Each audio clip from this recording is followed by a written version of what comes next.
Hello, everybody. Welcome to the Fellowship for Palestine, our live table read of the Fellowship of the Ring. We are super excited to be here. I'm here with all of these other lovely creators who have contributed their time and their effort and their love for Lord of the Rings to making this happen. So we're really excited to share this with you. Just right at the top, want to thank everybody who contributed, everybody who donated. As of earlier, when I checked, our total donations so far are at $282.17. So thank you all so much for your contributions. And if there are any of you who feel led to donate, we have links in the description of the 3 charitable organizations that we are supporting with this read. So you can go ahead and check them out and see what each of those organizations are doing and contribute to who you feel led, how much you are able to. So again, thank you all for being here. And without any further ado, because I know some people it is really late for them, we are going to jump right into it. So Frank, whenever you're ready.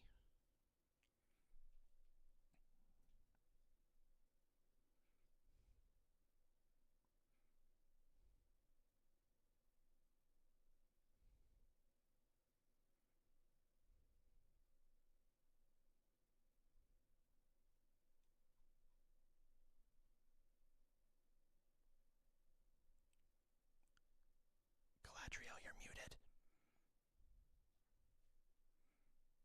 Sorry. No, perfect. Take it again.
To start again.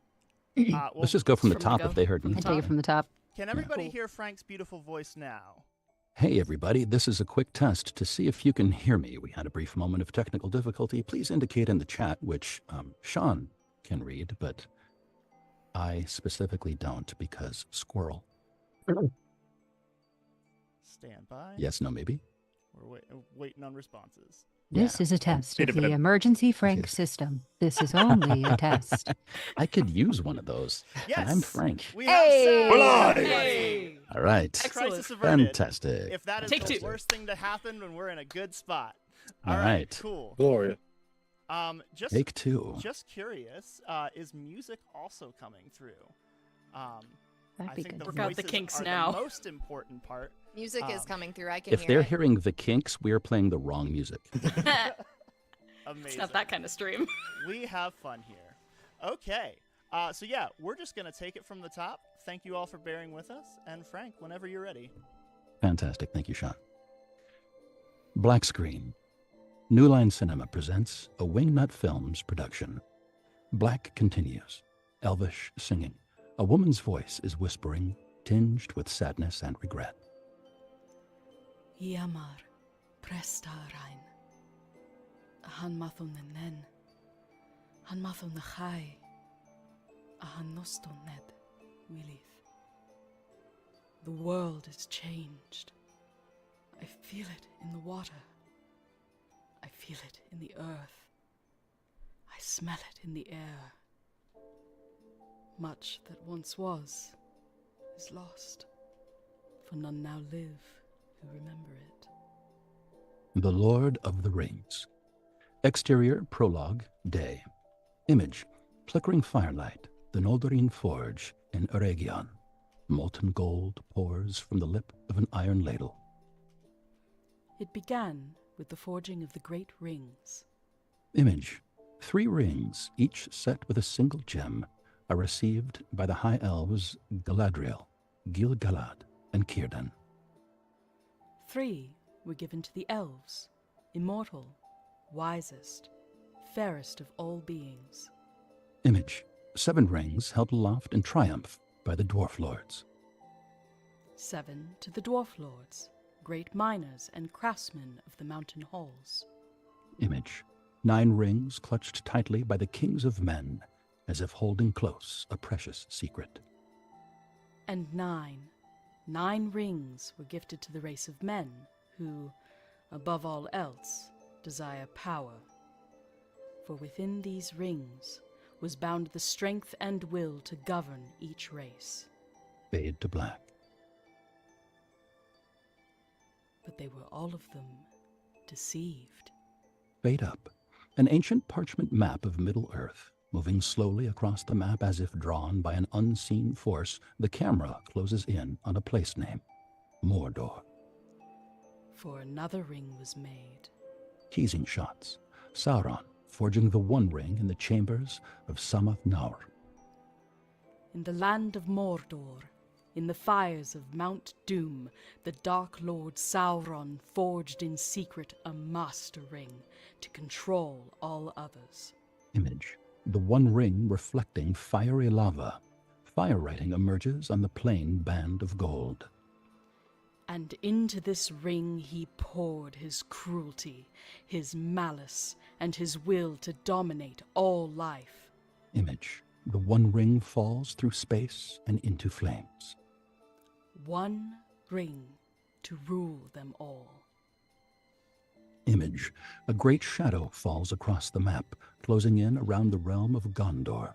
Screaming villagers, men, women, and children run from their homes, pursued by armies of hideous orcs.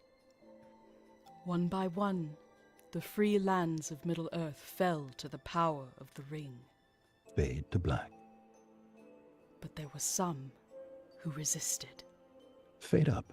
Isildur, son of the kings of Gondor, leads an army across the plains of Dagorled. An alliance of elves and men marched against the armies of Mordor. On the slopes of Mount Doom, they fought for the freedom of Middle-earth. Teasing shots. The Battle of Dagorled, The elf lord, Elrond, commands rank after rank of elven archers, orcs retreating before the army of the Last Alliance. Elendil holds aloft the great sword Narsil. Victory was near. Image. The huge, dark figure of Sauron, bearing the One Ring on his finger, looms over the field of battle. But the power of the ring could not be undone. Image. Sauron lays waste to the armies of the Last Alliance. With desperate courage, Elendil leads a charge. The black mace of Sauron lashes out. Elendil's body falls like a crumpled rag doll. Isildur cradles the body of his father in his arms. The shadow of Sauron falls over him. It was in this moment, when all hope had faded, that Isildur, son of the king, took up his father's sword. Isildur snatches up the broken blade of Narsil. The blade severs Sauron's fingers, and the One Ring flies from his body.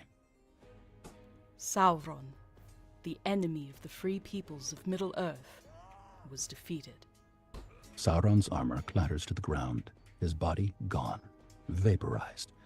Isildur picks up the severed finger and removes the One Ring, transfixed. The ring passed to Isildur, who had this one chance to destroy evil forever. Image. Gladden Field.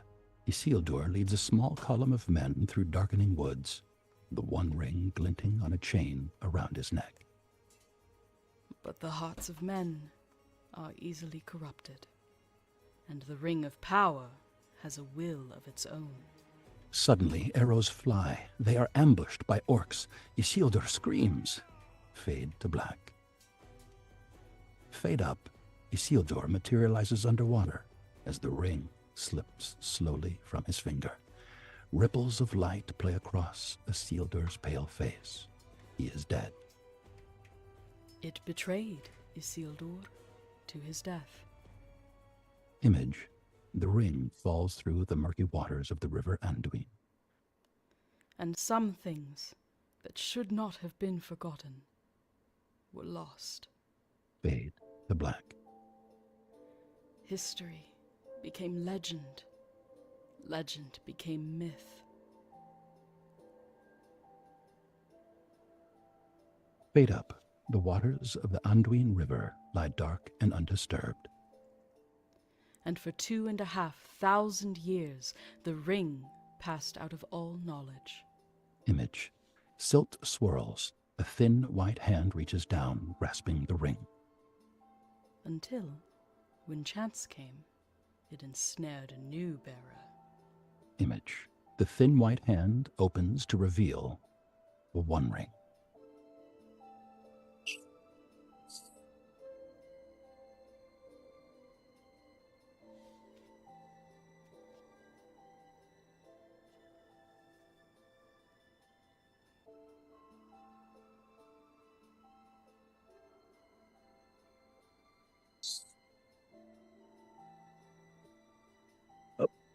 My mic not working now?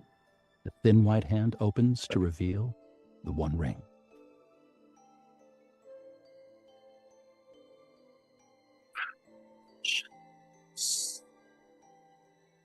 Image. Mist-shrouded mountains. The ring came to the creature Gollum, who took it deep into the tunnels of the misty mountains. Image. The gloom of a mountain cavern, a murky pool of water. In the darkness, the shadowy outline of an emaciated figure. And there, it consumed him. It came to me. My own, my love, my precious. The The ring. ring brought to Gollum unnatural long life. For 500 years, it poisoned his mind. And in the gloom of Gollum's cave, Fade to black. it waited. Fade up. Bathed in cold moonlight, the world lies dark and still, the unsettled quiet before the storm. Darkness crept back into the force of the world. Rumor grew of a shadow in the east. whispers of a nameless fear, and the ring of power perceived. Its time had now come. It abandoned Gollum. Slow motion. Unseen by its keeper, the ring falls to the muddy floor of a mountain tunnel. But something happened then the ring did not intend. Image. Fumbling in the dark, a small hand closes over the ring. It was picked up by the most unlikely creature imaginable. What's this? A youngish-looking Bilbo Baggins peers down at what lies in his hand, perplexed by what he has found. A hobbit, Bilbo Baggins of the Shire. A ring. Suddenly, a voice screams, its anguish ringing through the cold, dark tunnels. Lost! Lost! My precious is lost! Frightened, Bilbo quickly pockets the one ring and hurries on. Dissolve to wide on, the camera soars away from the mountains, moving faster and faster, their dark green forests and jagged white peaks receding into the shroud of mist. For the time will soon come when hobbits will shape the fortunes of all. Fade to black. Fade in. Exterior, Hobbiton Woods, day. Angle on, 2 hobbit feet resting on a small rock, rising out of the long, overgrown grasses. The Fellowship of the Ring. The Shire, 60 years later. Camera tracks to. A figure lies beneath the dappled sunlight of an old tree. White flowers are scattered among the well-seeded grasses, an idyllic setting at the end of a long, hot summer. And the figure is reading a book. On the soundtrack, in the distance, growing louder, over the gentle clip-clop of an approaching cart and horse, can be heard the humming of a deep voice to the tune of "The Road Goes Ever On and On." Suddenly, the figure in the grass sits up. Looking straight at camera is a handsome young hobbit with dark curly hair and deep blue eyes.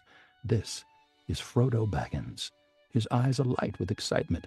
Tossing away the long stem of grass in his mouth, Frodo runs off. Cut to exterior, Shire Lane, day.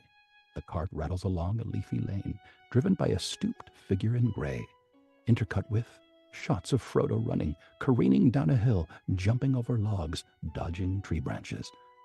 Angle on, the shambling old pony snorts and rears as suddenly Frodo appears on a bank above the cart. You're late. Gandalf glowers at the young hobbit. A wizard is never late, Frodo Baggins. Nor is he early. He arrives precisely when he means to. They look at each other a moment, then both start laughing as Frodo's face breaks into a smile and he leaps onto the front seat of the cart. It's wonderful to see you, Gandalf. Next to Gandalf, we see how small hobbits are.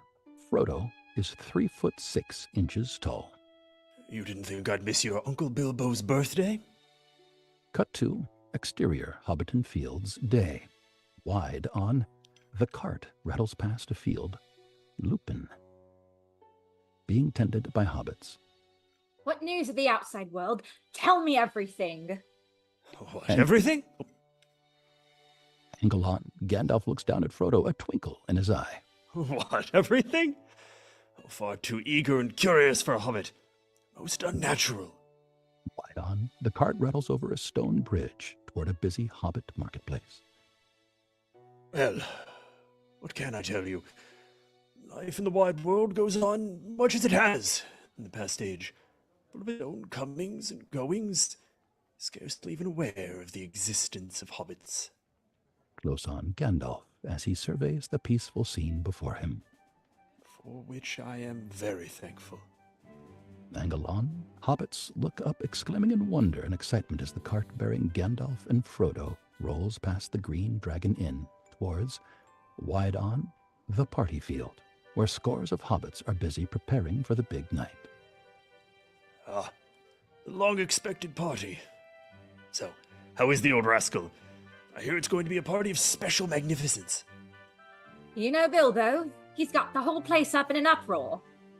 Oh, well, that should please him. Half the Shire's been invited. Good gracious me. He's up to something. Really? Frodo shoots a knowing look as Gandalf averts his eyes. All right, then. Keep your secrets. Before you came along, we Bagginses were very well thought of. Indeed. Never had any adventures or did anything unexpected. If you're referring to the incident with the dragon, I was barely involved. All I did was give your uncle a little nudge out the door. Whatever you did, you've been officially labelled as a disturber of the peace. Oh, really? Angelon, Odo Proudfoot looks up as the cart passes by, deeply suspicious. Cut to exterior Hobbiton Day.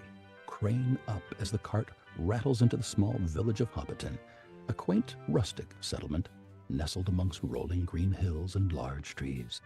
The hobbits live in hobbit holes, neat burrows dug into the grassy hillside with round doors and cute front gardens. Angelon, excited children chasing after the cart, close on to Gandalf, ignores the children's cries. The children stand deflated, watching Gandalf disappear up the lane. At that moment, spinning balls of bright color suddenly leap out of the cart, fizzing over the heads of the delighted children. Angelon, Gandalf, smiling to himself, well pleased with his joke. Odo Proudfoot is unable to suppress a chuckle. Frodo stands up in the cart as Gandalf reins in the horse. Gandalf, I'm glad you're back. Frodo leaps expertly from the cart. Gandalf smiles. So am I, dear boy. So am I. Cut to exterior Bag End Day.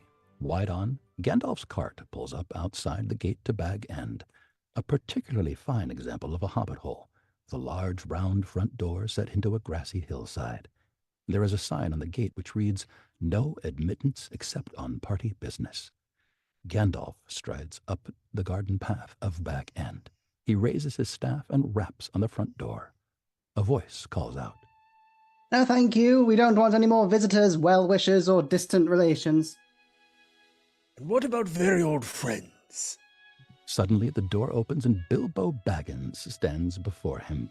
He is a hobbit of indeterminate age, with a mischievous twinkle in his eye. Wearing a dashing brocade waistcoat, he looks every inch the eccentric gentleman. Gandalf. Bilbo Baggins. Oh, my dear Gandalf. Gandalf drops to his knee to embrace his old friend. It's good to see you. 111 years old. Who would believe it? Gandalf looks at him more keenly. You haven't aged a day. Oh, Gandalf and Bilbo laugh together and enter Bag End. Come on. come in. Welcome. A cut to interior Bag End living room Day. Bilbo leads Gandalf into Bag End, cozy and cluttered with souvenirs of Bilbo's travels. Gandalf has to stoop to avoid hitting his head on the low ceiling. Bilbo hangs up Gandalf's hat on a peg and trots off down the hall, calling back to him. Tea, or maybe something stronger. I've got a few bottles of the old vineyard left. 1296, a very good year. Almost as old as I am. It was laid down by my father. What say we open one, eh? Bilbo disappears into the kitchen as Gandalf looks around, enjoying the familiarity of Bag End. He turns, knocking his head on the light and then walking into the wooden beam. He groans. I was expecting you sometime last week. Not that it matters. You come and go as you please. Always have done. Always will. You've caught me a bit unprepared, I'm afraid. We've only got cold chicken, bit of pickle, some cheese here. Oh, no, that might be a little risky. Gandalf stops in front of a framed map, charred in one corner. It is Thorin's map of the Lonely Mountain. Gandalf smiles to himself. We've got raspberry jam, an apple tart, got some custard somewhere. Not much for afters, I'm afraid. Oh, no, we're all right. I've just found some sponge cake. Nice little snack. I hope it's enough. Bilbo comes into view. I could do you some eggs, if you like. Bilbo jumps, a half-eaten pork pie in his hand as Gandalf mysteriously appears behind him. Just tea. Thank you. Oh, right. You don't mind if, No, not at all. Go ahead. A sudden loud knock on the front door. Bilbo Baggins, you open this door. I know you're in there. I'm not home. Gandalf watches, amused as Bilbo tries to hide. I've got to get away from these confounded relatives, hanging on the bell all day, never giving me a moment's peace. I want to see mountains again, Gandalf, and then find somewhere quiet where I can finish my book. Tea. So you mean to go through with your plan, then? Yes, it's all in hand. All the arrangements are made. Frodo suspects something. Oh, of course he does. He's a Baggins, not some block-headed brace-girdle from Hardbottle. You will tell him, won't you? Yes. He's very fond of you. I know. He'd probably come with me if I asked him. I think it's in his heart. Frodo's still in love with the Shire, the woods and the fields, little rivers. Bilbo stands gazing out of the kitchen window, then back at Gandalf, sadly. I'm old, Gandalf. I know I don't look it, but I'm beginning to feel it in my heart.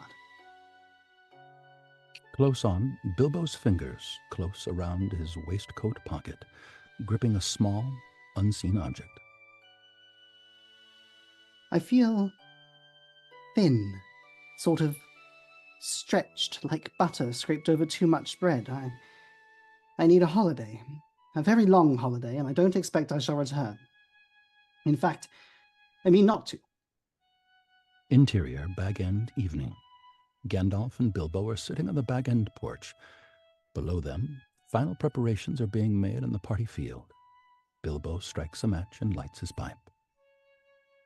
Old Toby, the finest weed in South Farthing. Bilbo blows a perfect smoke ring and watches it rise into the air. Gandalf blows a tiny sailing ship with mast and sails, which glides through the center of Bilbo's smoke ring. Oh, Gandalf, my old friend, this will be a night to remember. Cut to exterior party field, Hobbiton, night. Boom! A firework explodes into the night sky high above Hobbiton in the shape of a great green tree with unfolding branches. Tilt down, with glowing flowers as they rain down from the branches, evaporating just above the upturned faces of the delighted partygoers. 144 hobbits, feasting and drinking. Carts of beer and wine are scattered about, and the tables are piled high with steaming scones and savories. Gandalf hurries about, lighting fireworks with a blue spark that dances magically from his staff. Bilbo is greeting visitors. Frodo and Sam sit at a table drinking ale. Frodo notices Sam's eyes keep flicking to another pretty hobbit, Rosie Cotton, sitting some distance away. On Sam, ask Rosie for a dance. I think I'll just have myself another ale. Oh, no, you don't. Go on. Sam goes to drain his glass. Suddenly, it is snatched out of his hands as Frodo thrusts him into the middle of a passing throng of dancers. Angle on Sam's horrified face as he is swept away. Frodo laughs and finishes Sam's beer. Angle on Gandalf as he sets alight a particularly spectacular firework that draws gasps of admiration from the party guests. Close on, Bilbo is relating stories of his adventure to a group of young hobbit children. So there I was, at the mercy of 3 monstrous trolls. Have you ever heard of a troll? Do you know what a troll is? It's a great big, nasty, 20-foot-high, smelly things, and they're arguing about how they were going to cook us. Angle on a little hobbit girl's upturned face, her eyes growing larger and larger. Whether it be turned on a spit, or minced in a pie, or whether they're going to sit on us one by one and squash us into jelly. But they spent so long arguing the whether tos and why for that's, the sun's first light crept over the top of the trees and turned them all to stone. Stunned gasps from his young audience greet his astonishing feat. Close on, Merry and Pippin, 2 mischievous young hobbits in their late teens. Pippin scrambles onto the back of Gandalf's wagon, snatching up a small firework. No! The big one! Big one! Pippin grabs a huge rocket. Close on, firework fuse crackles with flame. Merry is holding out the big rocket. He looks aghast at the fizzing fuse that Pippin has just lit. Merry fearfully tosses the rocket to Pippin. The fuse sizzles angrily. You're supposed to stick it in the ground. It is in the ground. Outside! It was your idea. Pippin attempts to throw the fizzing rocket back to Merry. Whoosh!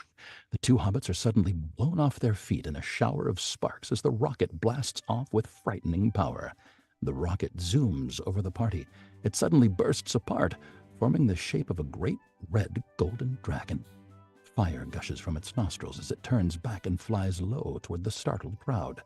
Close on, Frodo watches the fireworks dragon with alarm, but Bilbo is oblivious to the panicking crowd and impending danger. Bilbo, watch out for the dragon! Dragon? Oh, nonsense. There hasn't been a dragon in these parts for 1,000 years. Angle on Frodo as he hurriedly pulls Bilbo to the ground, just as the dragon roars a few feet above their heads like a flaming express train. Hobbits dive to the ground, tables overturn, tents collapse, food flies everywhere. The fireworks dragon turns a somersault and explodes over the hills with a deafening bang. This gets the biggest cheer of the night. Angle on, Merry and Pippin, clothes and hair smoking. That was good. Let's get another one. Large hands suddenly clamp down on Merry and Pippin's ears. Low angle. Gandalf looking down sternly. Meriadoc Brandybuck and Peregrine Took. I might have known. Cut to, Merry and Pippin are leaning over a barrel, washing dishes in soapy water, with Gandalf sitting nearby, smoking his pipe and sipping an ale. Cries of "Speech! Speech!" erupt from the party. Angle on, Bilbo stepping on a stool. He bows in gratitude and applause. Speech! My dear Bagginses and Boffins, Tooks and Brandybucks, Grubs, Chubs, Hornblowers, Bulgers, Brace Girdles, and Proudfoots. Angle on, a hobbit with particularly big feet. Proud feet! Today is my 111th birthday. Yes, and alas, 71 years is far too short a time to live among such excellent and admirable hobbits. Tremendous outburst of approval. I don't know half of you half as well as I should like, and I like less than half of you half as well as you deserve. Scattered clapping as the guests try to work out if that was a compliment or not.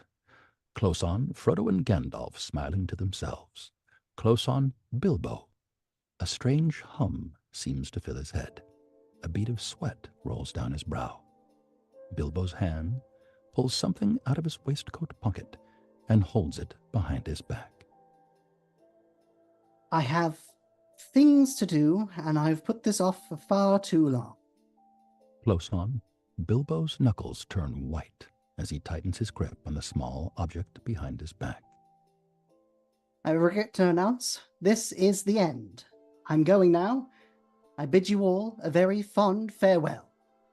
Bilbo looks across at Frodo, hesitates, then... Goodbye. Bilbo instantly vanishes. The party explodes into an uproar. The crowd leaps to its feet. Angle on, Frodo, staring at the empty stool in disbelief. Cut to exterior Bag End night. The party is still in an excited uproar some 50 yards away as we pan across a moonlit lane to the front door of Bag End. Door opens, pulled by an invisible hand. Interior Bag End night. The door quietly closes. Bilbo materializes as he pulls a plain gold ring off his finger. Bilbo laughs as he tosses the ring in the air, then places it in his pocket. Angle on, Bilbo emerges from the passage carrying a walking stick. He finds Gandalf looming over him.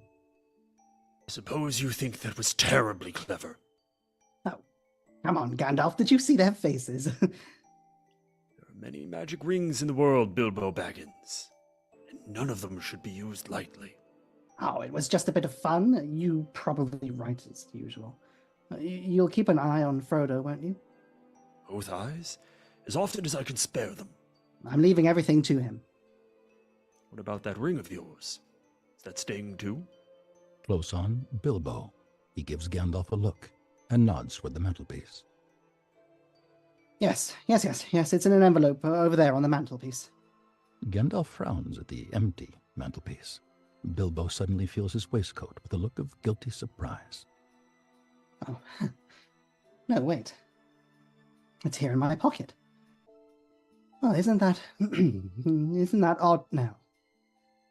Yet after all, why not? Why shouldn't I keep it? I think you should leave the ring behind, Bilbo. Is that so hard? Well, no. And yes, well, now it comes to it, I don't feel like parting with it. It's mine. I found it. It came to me. Angelon Gandalf looks down at Bilbo with rising concern. There's no need to get angry. Well, if I'm angry, it's your fault. It's mine, my own, my precious. Precious? It's been called that before, but not by you. So? What business is it of yours what I do with my own things? Bilbo's voice, shape, and manner have suddenly changed. I think you've had that ring quite long enough. You want it for yourself. Gandalf rises to his full height. His eyes flash. His shadow suddenly seems to fill the room. Bilbo Baggins! Do not take me for some conjurer of cheap tricks. I am not trying to rob you. Bilbo cowers from Gandalf, disarmed by his power, a frightened hobbit. Gandalf's expression softens. I'm trying to help you. Sobbing, Bilbo runs to Gandalf and hugs him. After all your long years we've been friends, trust me as you once did. Let it go. Oh, you're right, Gandalf. You're right. The ring must go to Frodo. Bilbo lifts his knapsack and heads for the front door. Well, it's late, and the road is long. Yes, it's time. Bilbo. Hmm? The ring is still in your pocket. Bilbo hesitates, reaches into his pocket. Oh, yes. Close on, Bilbo pulls out the ring. He stares at it in his palm. With all his willpower, Bilbo allows the ring to slowly slide off his palm and drop to the floor. Close on, the tiny ring lands with a heavy thud on the wooden floor. Exterior Bag End, night. Angelon Bilbo staggering out of Bag End. He braces himself in the night air, pale and trembling, as if his loss of the ring has weakened him. Gandalf steps up behind. I've thought up of an ending for my book. And he lived happily ever after, to the end of his days. I'm sure you will, my dear friend. Goodbye, Gandalf. Goodbye, Bilbo.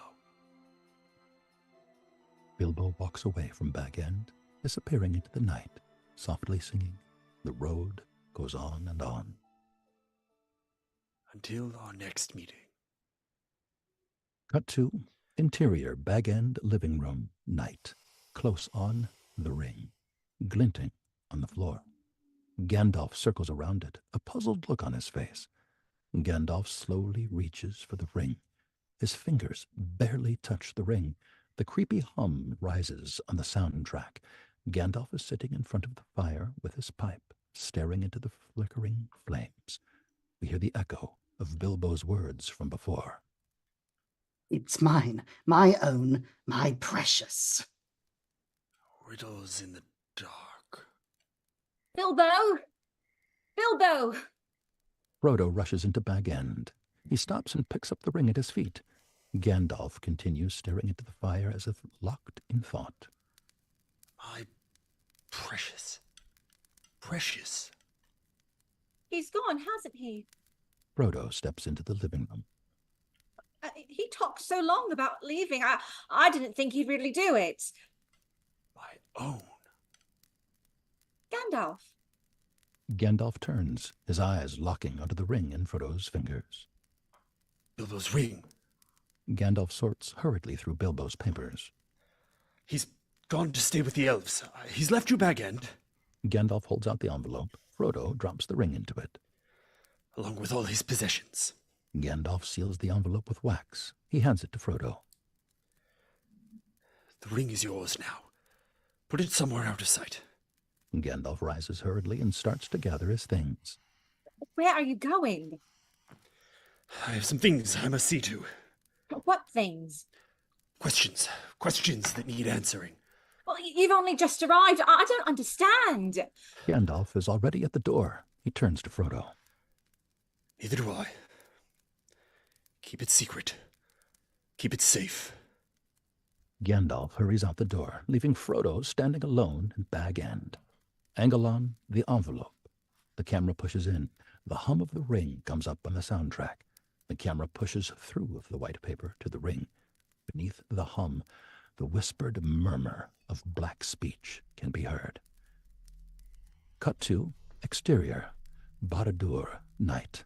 The jagged ruins of Barad-dûr, the dark tower. Teasing images. The huge dark tower of Barad-dûr is being rebuilt. Thousands of orcs crawl over the surface, hauling stone and iron up the towering heights. Wide on Mount Doom, a huge, billowing cloud of black filth grows and spreads across the red-streaked sky, casting a shadowy pall over the nightmarish landscape. Dragons! Shire! Cut to exterior, Minas Morgul, night. 9 black riders burst out of Minas Morgul and charge toward the camera. Exterior, the West Road, Gondor, day. Wide on, a lone horseman gallops to the crest of a hill on the West Road, the main highway south to Minas Tirith. He looks toward the saw-toothed mountains of Mordor, seeping out across the blood-red sky, his face grave. He spurs his horse on. Cut to interior, citadel, Minas Tirith, night. Angelon, Gandalf, making his way down into the lower depths of the citadel. Cut to interior, citadel chamber, Minas Tirith, night. Close on. Pages flipping as Gandalf searches ancient scrolls and books placed high on a wooden table. His eyes settle on one old parchment. He murmurs hurriedly to himself, reading. The year 3434 of the Second Age. Here follows the account of Isildur, High King of Gondor, and the finding of the Ring of Power. Dissolved to, close on, Isildur, triumphant, reaches for the one ring, his eyes fixated on it. It has come to me, the Ring of Power. It shall be an heirloom to my kingdom. All those who follow in my bloodline shall be bound to its fate, for I will risk no hurt to the ring. It is precious to me, though I buy it with great pain. Close on, elvish lettering marks on the faded old document in Gandalf's hand. Marking upon the band begins to fade. The writing, which at first was as clear as red flame, has all but disappeared. A secret now that only fire can tell. Cut to exterior, Hobbit farmhouse, evening. Farmer Maggot is chopping wood in his garden. Close on, snorting horse nostrils as the shadow of a black rider looms over a hobbit house. Terrified, Farmer Maggot cowers in his doorway. Fang, his dog, whimpers and backs away. Shire Baggins? There's no Bagginses around here. They're all up in Hobbiton that way. The black rider gallops away at speed. Cut to interior, Green Dragon Inn, night. Angle on, Rosy Cotton bids the last of the patrons good night. Sam meets her eyes for a moment as he and Frodo leave the inn. Exterior, Bag End, night. Wide on, Frodo farewells Sam outside Bag End and heads toward the front door. Creepy POV from inside Bag End. Frodo coming up the path. Cut to interior, Bag End hallway, night. Angle on, Frodo enters Bag End. He immediately pauses, sensing that something is amiss. All is quiet. Frodo peers uneasily into the darkened living room. Suddenly, a large figure looms out of the shadows, reaching for Frodo. Frodo lets out a startled cry, pulls himself free, and spins around to face his assailant. Gandalf steps into a shaft of moonlight. Paranoia blazes in his eyes. His clothes are dirty and ragged from much traveling, hair and beard much longer and unkempt. Is it secret?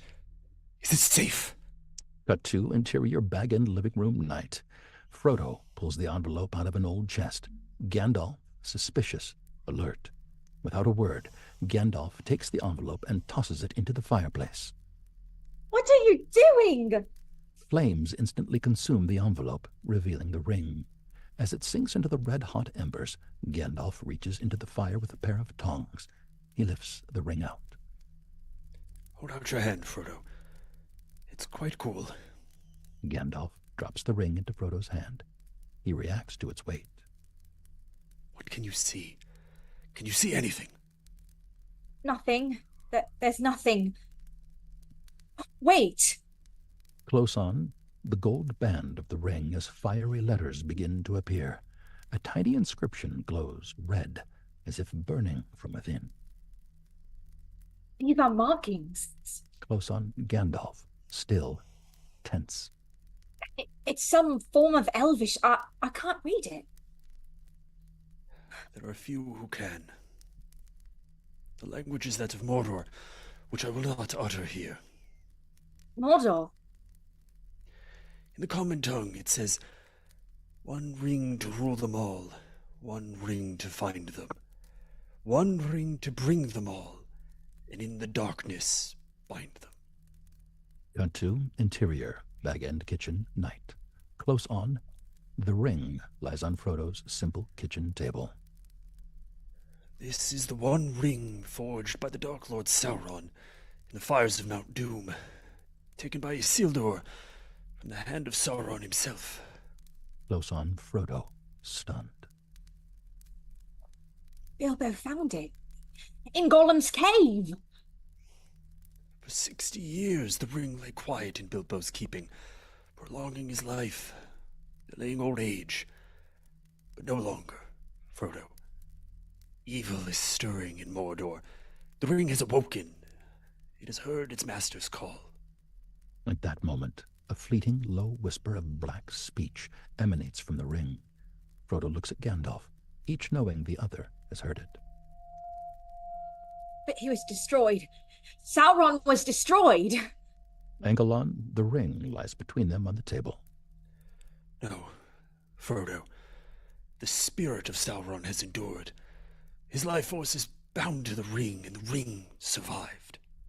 Sauron has returned. His orcs have multiplied.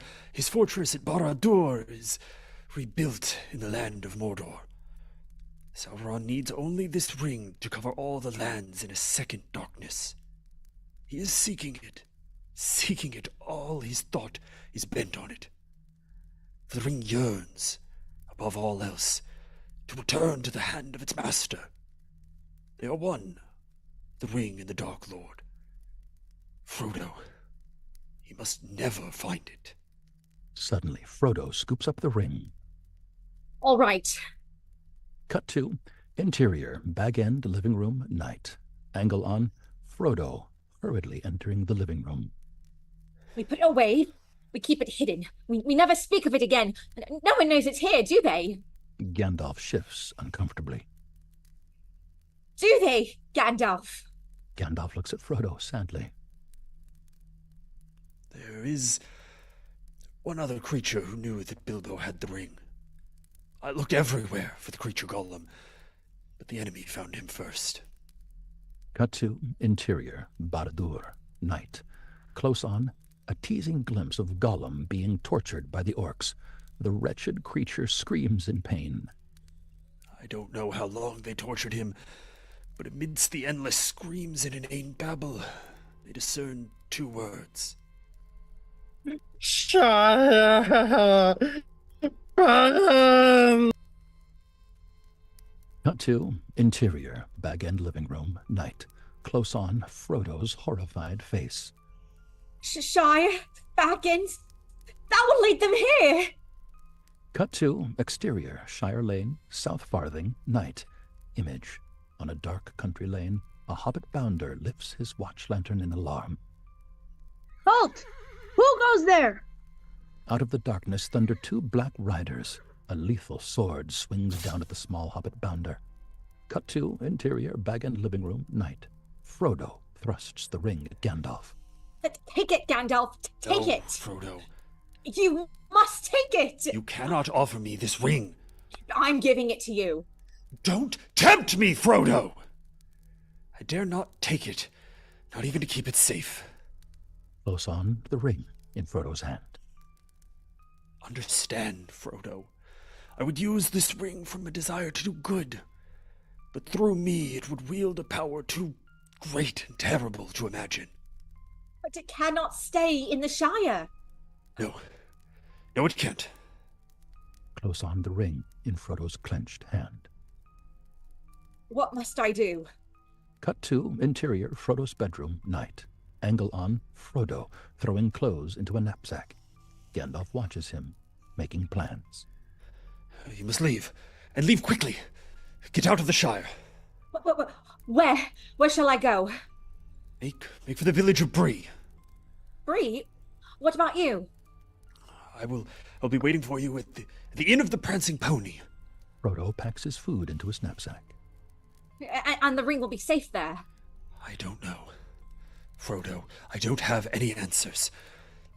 I must see the head of my order. He is both wise and powerful. Trust me, Frodo. He'll know what to do. Cut to interior Bag End living room, night. Frodo is preparing to leave. You'll have to leave the name of Baggins behind you, for that name is not safe outside the Shire. Gandalf helps Frodo into his coat. Travel only by day, and stay off the road. I can cut across country easily enough. Gandalf looks at the young hobbit, moved by his courage.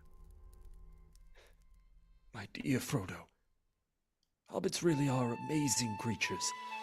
You can learn all there is to know about their ways in a month. And yet, after 100 years, they can still surprise you.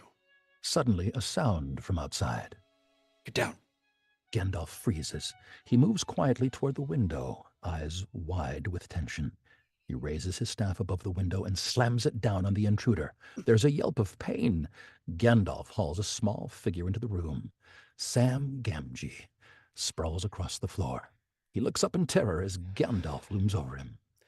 Confound it all, Samwise Gamgee. Have you been eavesdropping? I ain't been dropping no eaves, sir. Honest, I was just cutting the grass outside the window there, if you follow me. It's a little late for trimming the hedges, don't you think? I heard raised voices. What did you hear? Nothing important. That is, I heard a good deal about a ring, and a Dark Lord, and something unnatural. No. Frodo smiles. Perhaps not.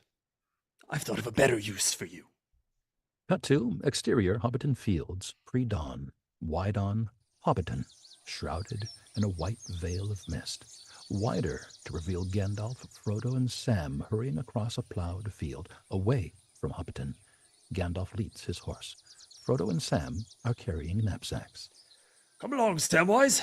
Keep up. Cut to exterior Hobbiton Woods, day. Gandalf leads Frodo and Sam under the cover of woods. Be careful, both of you. The enemy has many spies in his service, many ways of hearing. Birds, beasts.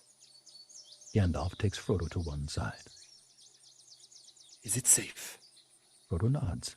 He pats his pocket. Never put it on, for the agents of the Dark Lord will be drawn to its power. Always remember, Frodo, the ring is trying to get back to its master. It wants to be found. Gandalf wheels his horse and gallops away. Cut to exterior Green Hill Country, day. Montage. Frodo and Sam hiking over the gentle Shire countryside, wading through a shallow stream, heating a kettle over a small fire, clambering over stone walls. Cut to exterior Green Hill Country, afternoon. Sam stops short, taking stock of his surroundings. Sam looks back from where they came. Is it? This is what? If I take one more step, it'll be the farthest away from home I've ever been.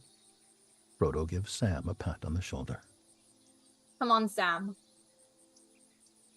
Sam takes a deep breath and steps forward. Close on, Sam's brown, furry foot hits the ground. Frodo is smiling. Remember what Bilbo used to say? It's a dangerous business. As Frodo and Sam continue their journey, we hear Bilbo's voice. It's a dangerous business, Frodo, going out of your door. You step onto the road, and if you don't keep your feet, there's no knowing where you might be swept off to. Cut to exterior, Isengard Valley, day. Gandalf is galloping along the outskirts of the ancient forest of Fangorn. Nestled in a basin at the foot of the distant misty mountains, the tall black tower of Orthanc is clearly visible. Exterior Isengard Valley day. Gandalf gallops through the gate into the fortress of Isengard, a great ring wall of stone, a mile from rim to rim, encloses beautiful trees and gardens, watered by streams that flow down from the mountains. Smoke rises once more from the mountain of doom. The shadow takes shape in the darkness of Mordor. The hour grows late, and Gandalf the Grey rides to Isengard, seeking my counsel. The strange tower of Orthanc, hewn from a solid pillar of black obsidian, rises up in the center of the Isengard circle. Gandalf arrives at the foot of the Orthanc stairs. Engelon Saruman, the White Wizard. He sweeps down the Orthanc stairs. That is why you have come, is it not, my old friend? Gandalf moves quickly toward him, grimy and weary from his long ride. Saruman! Cut to exterior Isengard Gardens day. Gandalf and Saruman walk slowly between the beautiful trees of Isengard. Saruman's clean white robe contrasts with Gandalf's dusty gray robes. Are you sure of this? Beyond any doubt. So the Ring of Power has been found. All these long years it was in the Shire, under my very nose. And yet you did not have the wit to see it. Your love of the halfling's leaf has clearly slowed your mind. We still have time. Time enough to counter Sauron, if we act quickly. Time? What time do you think we have? Cut to interior Orthanc antechamber day. Saruman and Gandalf are seated in a small, cluttered room to the side of the cavernous central chamber. Sauron has regained much of his former strength. He cannot yet take physical form, but his spirit has lost none of its potency. Concealed within his fortress, the Lord of Mordor sees all. His gaze pierces cloud, shadow, earth, and flesh. You know that I speak, Gandalf. A great eye, lidless, wreathed in flame. The Eye of Sauron. It is gathering all to him.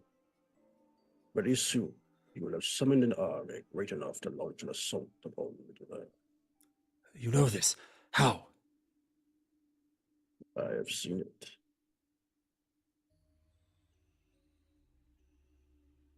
Gandalf and Saruman stride through Orthanc, toward a stone plinth on which a sphere-like shape is draped with a cloth. A palantir is a dangerous tool, Saruman. Saruman lifts the cloth to reveal the palantir. Why? Why should we fear to use it? They are not all accounted for. The lost-seeing stones, we do not know who else may be watching. Gandalf throws the cloth back over the palantir. Flash image, a fiery eye. Saruman sits upon his throne. The hour is later than you think. Sauron's forces are already moving. But 9 have left to meet us more. The 9? They crossed the River Ison in Midsummer's Eve, disguised as riders in black. They've reached the Shire. They will find the ring and kill the one who carries it. Frodo. Gandalf backs away and turns to run to the door, horrified as the doors suddenly slam shut. You did not seriously think a hobbit could contend with the will of Sauron. There are none who can. Gandalf slowly turns to Saruman, a look of dawning horror. Against the power of Mordor, let him be no victory. We must join with him, Gandalf. We must join with Sauron. It would be wise, my friend. Tell me, friend, when did Saruman the Wise abandon reason for madness. At that moment, Gandalf is suddenly blasted across the room. He slams against the wall, pinned there by some unseen force. With sudden effort, Gandalf wrenches himself off the wall and swings his staff on Saruman, blasting him off his feet. Gandalf and Saruman battle, powerful blasts throwing them across the room. Saruman screams, eyes blazing. Gandalf's staff is suddenly wrenched from his grasp. It flies across the chamber into Saruman's hand. Gandalf is flung to the floor.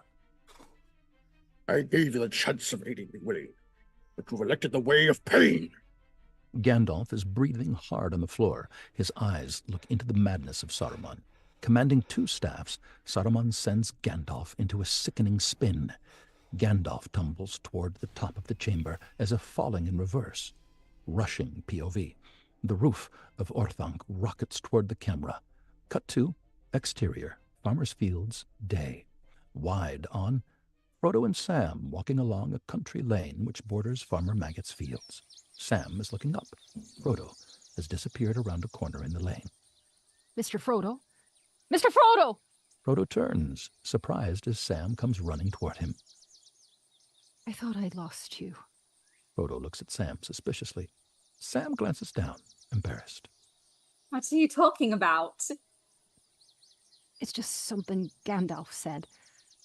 What did he say? He said, "Don't you leave him, Samwise Gamgee."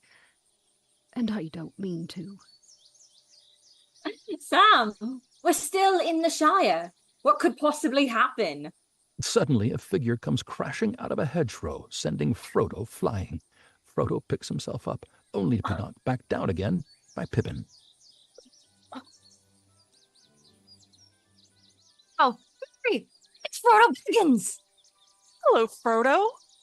Merry, Pippin, and Frodo, picking themselves up, a variety of vegetables have scattered everywhere. What's the meaning of this? Sam, hold this. Merry gives Sam a large cabbage. You've been into Farmer Maggot's crop! A large pitchfork can be seen racing toward them along the hedgerow. Angry shouts from Farmer Maggot. He's at my field. Get on out of it. I said, get out of my field, you young varmints. I'll show you. Get out of my corn. Merry and Pippin hurriedly gather their booty and race away, with Frodo and Sam on their heels. I don't know why he's so upset. It's only a couple of carrots. And some cabbages, and those 3 bags of potatoes that we lifted last week, and then the mushrooms the week before. Yes, Pippin, my point is he's clearly overreacting. The baying of large dogs sounds. Run! Cut to exterior, wooded road, day. Frodo, Sam, and Merry and Pippin tumble head over heels down a bank onto a dark, wooded road. Close on, a winded Pippin, his face inches away from a large pile of horse droppings. That was close. Frodo picks himself up and looks around quickly. Ow. I think I've broken something. Pulls a large carrot, almost broken through the middle, out from his back pocket. Oh. Trust a brandy buck and a toque. What? That was just a detour. A shortcut. A shortcut to what? Pippin has spied something under the trees on the far side of the road. Mushrooms! Close on, small brown mushrooms growing amongst the loamy undergrowth. Sam, Merry, and Pippin race toward the mushrooms. Frodo is tense and watchful. He realizes they are on a wooded road. Scattered leaves rise into the air, whirling down the road as if blown by an invisible hand. Suddenly, the sound of horses' hooves. I think we should get off the road. A long-drawn wail comes down the wind, like the cry of some evil and lonely creature. Get off the road! Quick! Sam grabs Merry and Pippin as the hobbits quickly scramble down the bank, hiding under a mossy log. The sound of hooves is close. A sinister mounted ringwraith steps into view, hooded and faceless, mounted on a huge, snarling black horse with insane eyes. Frodo freezes in terror. The ringwraith pauses right beside their hiding place. He sits very still, with his head bowed, listening. From inside the hood, comes a sniffing noise as if he is trying to catch an elusive scent, his head turning from side to side. Close on, Frodo. Beads of sweat gather along his brow. The ring wraith suddenly slides off his horse, leaning over the mossy log, peering suspiciously into the woods. Close on, Frodo. He is drawing the ring out of his pocket with trembling hands, his face fevered and sweating, as if in the grip of some terrible internal struggle. The sound of sniffing intensifies as the ring wraith darts his head from side to side like a bird of prey. Close on, Frodo, squeezing his eyes shut. Quick psychic blasts, an evil dark tower, a great eye, a burst of flame. Angle on, Sam looking at Frodo with concern. Frodo? Merry desperately hurls the mushrooms across the road. The ring wraith spins around at the sound and darts to the far side of the road with frightening speed. Frodo instantly slumps, as if a psychic link has been broken. What was that? Frodo is staring, a look of shock on his face at the ring lying in the palm of his hand. Exterior, Fairy Lane, night. Frodo, Sam, Merry, and Pippin hurry through the trees, slipping and sliding on the muddy ground. Anything? Nothing.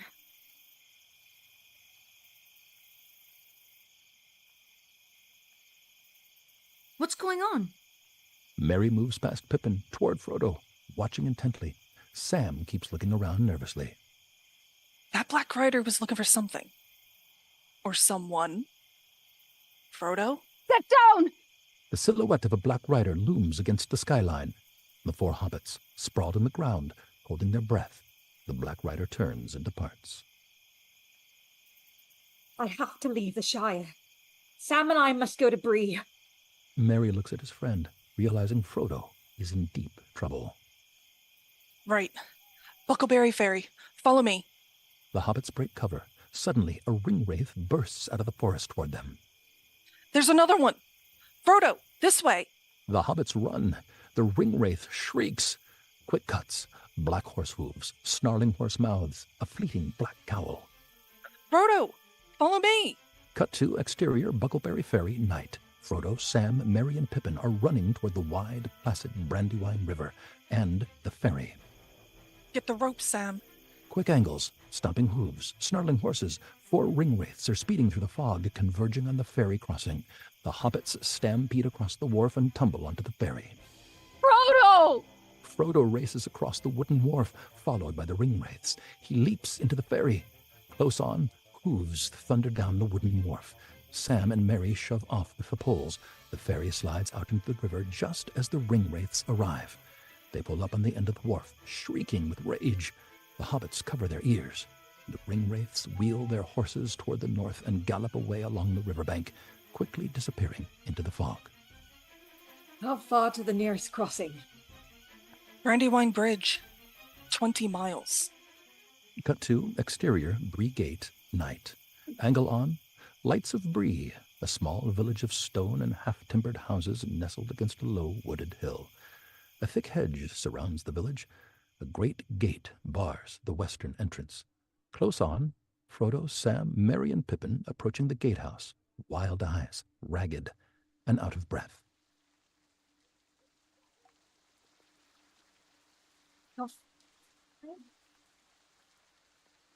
A surly gatekeeper glances down at them. What do you want? We're heading for the Prancing Pony.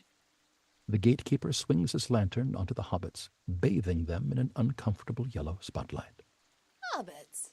4 hobbits, and what's more, out of the Shire by your talk. What business brings you to Bree? We wish to stay at the inn. Our business is our own. To Frodo's relief, the gatekeeper unlocks the gate. All right, young sir. No offense. The hobbits gratefully enter Bree, the gatekeeper eyeing them curiously in the lantern light. It's my job to ask questions after nightfall. There's talk of strange folks abroad. Can't be too careful. Cut to exterior Bree streets, night. The tall Bree folk loom over the nervous little hobbits as Frodo, Sam, Merry, and Pippin make their way through the narrow streets. Tall buildings tower above them. Lights glow dimly from behind thick curtains. Close on, the sign of the Prancing Pony Inn. Frodo, Sam, Merry, and Pippin hurry toward it. Cut to interior, Prancing Pony, reception. Night. Frodo, Sam, Merry, and Pippin come rushing in. Frodo attracts the innkeeper's attention. Excuse me. Good evening, little masters. You be seeking some accommodation? We've got some nice cozy hobbit-sized rooms available, Mr. Underhill. My name's Underhill. We're friends of Gandalf the Grey. Can you tell him we've arrived? Butterbur frowns. Gandalf. Oh, I recognize him. Yes, I remember. Lovely elderly chap, big gray beard, pointy hat, and all that. Frodo nods with relief. Butterbur shakes his head. Yeah, I've seen him for 6 months. Frodo is shocked. What do we do now? Interior Prancing Pony Inn, night. Wide on, the noise. Smoky Inn. It is dimly lit, chiefly from a blazing log fire, and crowded with a mixture of big folk, local hobbits, and a couple of dwarfs. Frodo, Sam, Merry, and Pippin are sitting at a table against the wall, clearly trying to remain quiet and inconspicuous. Sam can't help himself. He keeps casting nervous glances around. Sam, he'll be here. He'll come. Merry plinks himself down at a table, carrying a very large mug of beer. What's that? This, my friend, is a pint. It comes in pints? I'm getting one. Sam watches Pippin rise unsteadily to his feet and head to the bar. You've had a whole half already. Merry watches Pippin go. A couple of swarthy men leaning against the bar glance at Frodo, then quickly look away. That fellow's done nothing but stare at you since we've arrived. Sam indicates a brooding stranger who sits alone at a table in the far corner, smoking a curiously carved, long-stemmed pipe, peering from beneath a travel-stained cowl with gleaming eyes. Frodo gestures to Butterbur. Excuse me, but that man in the corner, who is he? Oh, he's one of them rangers.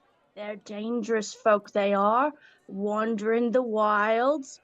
Well, I don't know his right name, never heard it, but round here he's known as Strider. Strider? Beneath the table, Frodo's fingers are nervously toying with the ring. Close on, Frodo. Sweat runs down his brow.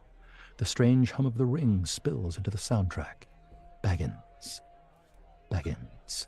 A creepy whisper seems to fill Frodo's head, sound that dissolves into Pippin's loud voice. Baggins? Sure, I know a Baggins. He's over there. Angle on Pippin, sitting at the bar, chatting with locals. Frodo leaps to his feet and pushes his way toward the bar. Frodo Baggins. He's my second cousin, once removed on his mother's side, and my third cousin, twice removed on his father's side, if you follow me. Frodo grabs Pippin's sleeve, spilling his beer. Pippin! Steady on, Frodo! Pippin pushes Frodo away. He stumbles backward and falls to the floor. At that instant, the inn goes silent, and all the attention turns to Frodo. Close on, the ring. In agonizing slow motion, we watch as it seems to hang in the air for a split second, then crashes down onto his outstretched finger. Frodo vanishes. There is a sharp intake of breath, followed by total silence. Cut to exterior, Bree countryside, night. The ring wraiths turn sharply in their saddles, instantly aware that the ring is being worn. They spur their horses toward the distant lights of Bree. Interior, Prancing Pony Inn, night. Sam looks sick. Pippin instantly sobers, realizing his folly. The brooding stranger frowns, and the inn erupts into excited babble. In the twilight world, angle on Frodo, as he finds himself in the twilight world of the ring. The excited crowd are suddenly moving in slow motion, distorted voices, and a weird photographic negative quality. Frodo is moving in real time against the slow motion background. He suddenly clutches his head as he is hit with quick images of a great eye, an evil, hat-like eye wreathed in flames. There's no life here in the void. Only cold. Only death. Frodo is terrified. He rolls under a table, desperately pulling the ring from his finger. Frodo materializes into the real world. At that moment, a large hand reaches under the table and grabs Frodo by the collar and drags him away. Cut to interior Prancing Pony corridor, night. Frodo is roughly pushed against the wall. The brooding stranger looms over him. You draw far too much attention to yourself, Mr. Underhill. Cut to interior Hobbit's room, Prancing Pony, night. Frodo is pushed into the Hobbit's room by Strider. What do you want? A little more caution from you. That is no trinket you carry. I carry nothing. Indeed. You know, I can usually avoid being seen if I wish, but to disappear entirely, that is a rare gift. Who are you? Are you frightened?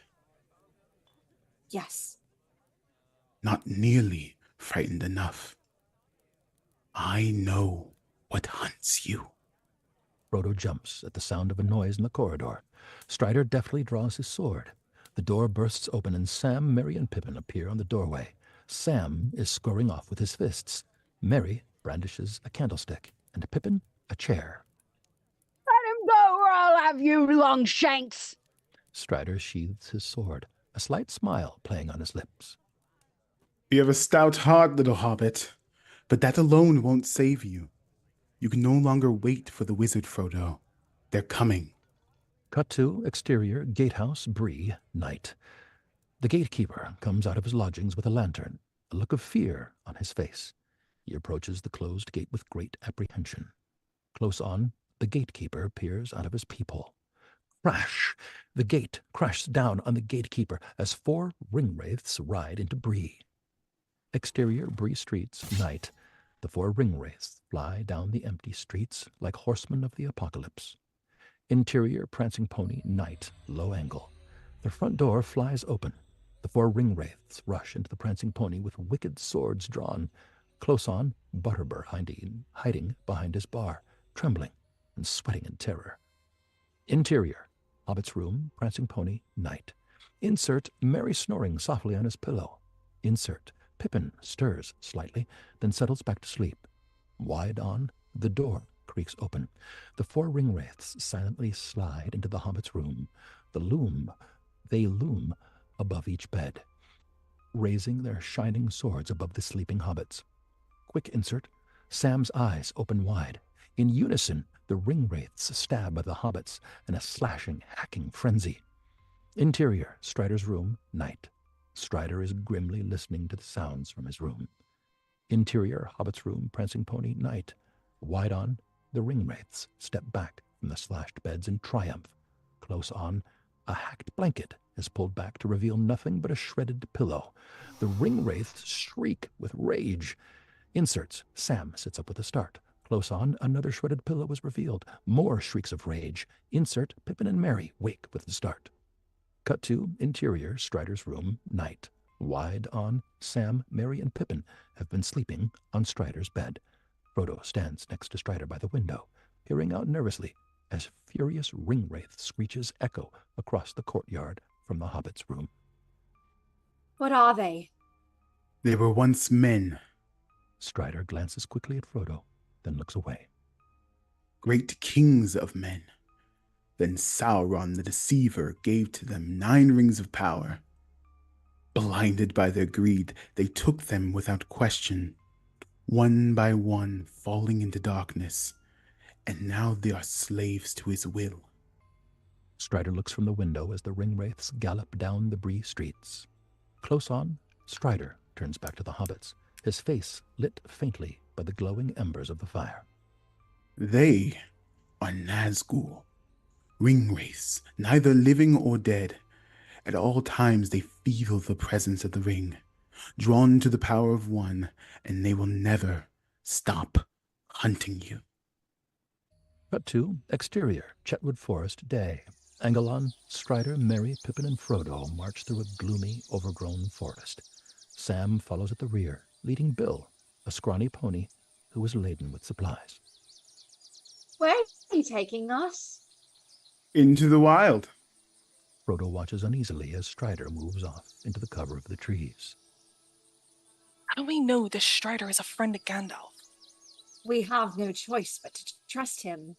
But where is he leading us? Strider stops, casts a glance back at Sam. To Rivendell, Master Gamgee. To the house of Elrond. Sam looks excited. Did you hear that, Bill? Rivendell! We're going to see the elves! Strider leads the hobbits through the gloom of the forest. Cut to exterior, Midgewater Moors, day. Ariel on, Strider leading Frodo, Sam, Merry, and Pippin across the windswept moors. The hobbits suddenly stop and unstrap their knapsacks. Gentlemen, we do not stop until nightfall. About breakfast? You've already had it. We've had one, yes, but what about second breakfast? Strider stares at Pippin blankly, then turns away, shaking his head. I don't think he knows about second breakfast, Pip. What about elevensies? Luncheon? Afternoon tea? Dinner, supper? He knows about them, doesn't he? I wouldn't count on it. An apple is thrown to Merry, who deftly catches it. Another, aimed at Pippin, catches him on the forehead. Pippin! The hobbits trudge through rain, looking tired, hungry, and miserable. Cut to interior, Orthanc antechamber, night. Saruman stands over the palantir, his hands cupping the massive eye. Power of Isengard is at your command, Sauron, Lord of the Earth. On the soundtrack, black speech fills the room. Amidst the harsh, guttural words, the voice of Saruman emerges. Build me an army worthy of Mordor. Interior, Orthanc antechamber, night. Saruman is seated as his orc overseer approaches. What orders for Mordor, my lord? What does the Eye command? Work to do. Cut to interior, Isengard, night. Close on, Gandalf, lying unconscious on a cold obsidian floor. He wakes to the sound of ripping and tearing. Rising onto his knees, lifting his head, Gandalf stands as the camera pulls back to reveal him stranded on the summit of Orthanc. He is marooned on the tiny flat peak, surrounded on all sides by a sheer 500-foot drop. Another whispering wail rends the air. Gandalf crosses quickly to the edge and peers down. POV. One of the beautiful Isengard trees is being ripped from the ground by the orcs. Gandalf looks on in horror as orcs hack into the trunk with axes. Angelon, Saruman stands in rain, looking out into the dark night. The orc overseer sidles up to him, axe in hand, sweating with exertion. The trees are strong, my lord. Their roots go deep.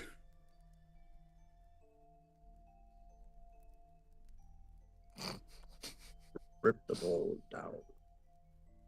The camera circles the summit. More and more trees are hauled down and killed as Gandalf looks on in helpless despair. Dissolve to exterior, Weatherhills, day. The rugged countryside as the hobbits journey on, led by Strider. Strider stops before a distant hill, topped by an ancient ruin. This was once the great watchtower of Amon Sul. We shall rest here tonight. Cut to exterior, Weathertop Hollow, dusk. Angelon, Frodo, Merry, and Pippin collapse into a small hollow, halfway up Weathertop. They are muddy and exhausted. Strider drops 4 small swords at the hobbit's feet. These are for you. Keep them close. I'm going to have a look around. Stay here. Cut to exterior, Weathertop Hollow, night. Close on, Frodo, eyes flickering open. He suddenly sits up, sniffing the air. Sam, Merry, and Pippin huddled over a small fire. Sausages and bacon sizzle in a hot frying pan. What are you doing? Tomatoes, sausages, and crispy bacon. We saved some for you, Mr. Frodo.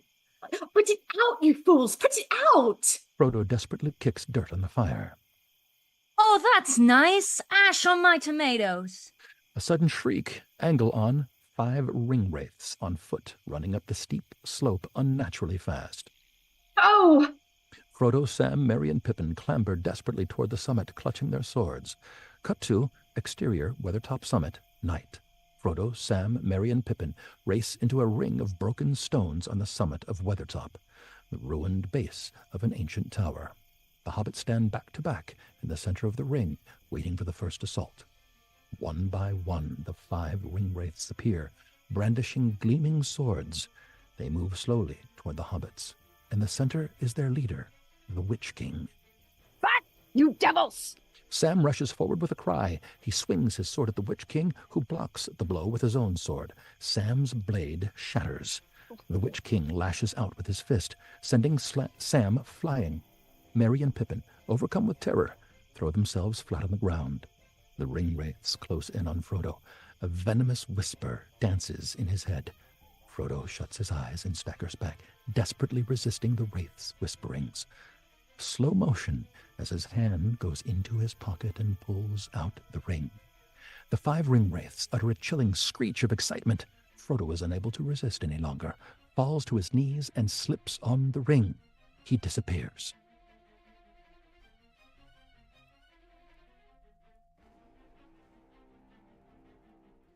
In the Twilight World, Angelon, Frodo finds himself in the weird Twilight World. He looks upon the ring wraiths, now visible in their true appearance. 5 ghouls dressed in long gray robes with white hair and pallid, ruthless faces. The Witch King extends a haggard hand toward Frodo, reaching for the ring on his finger. Frodo's trembling hand extends forward as if by the pull of the ring. He slides to the ground, unable to pull his hand away. The Witch King snarls and springs forward. He stabs at Frodo with a wicked dagger. Frodo winces as the tip of the dagger sinks into his shoulder. Suddenly, Strider charges at the ring wraiths, wielding his sword in one hand, a flaming torch in the other.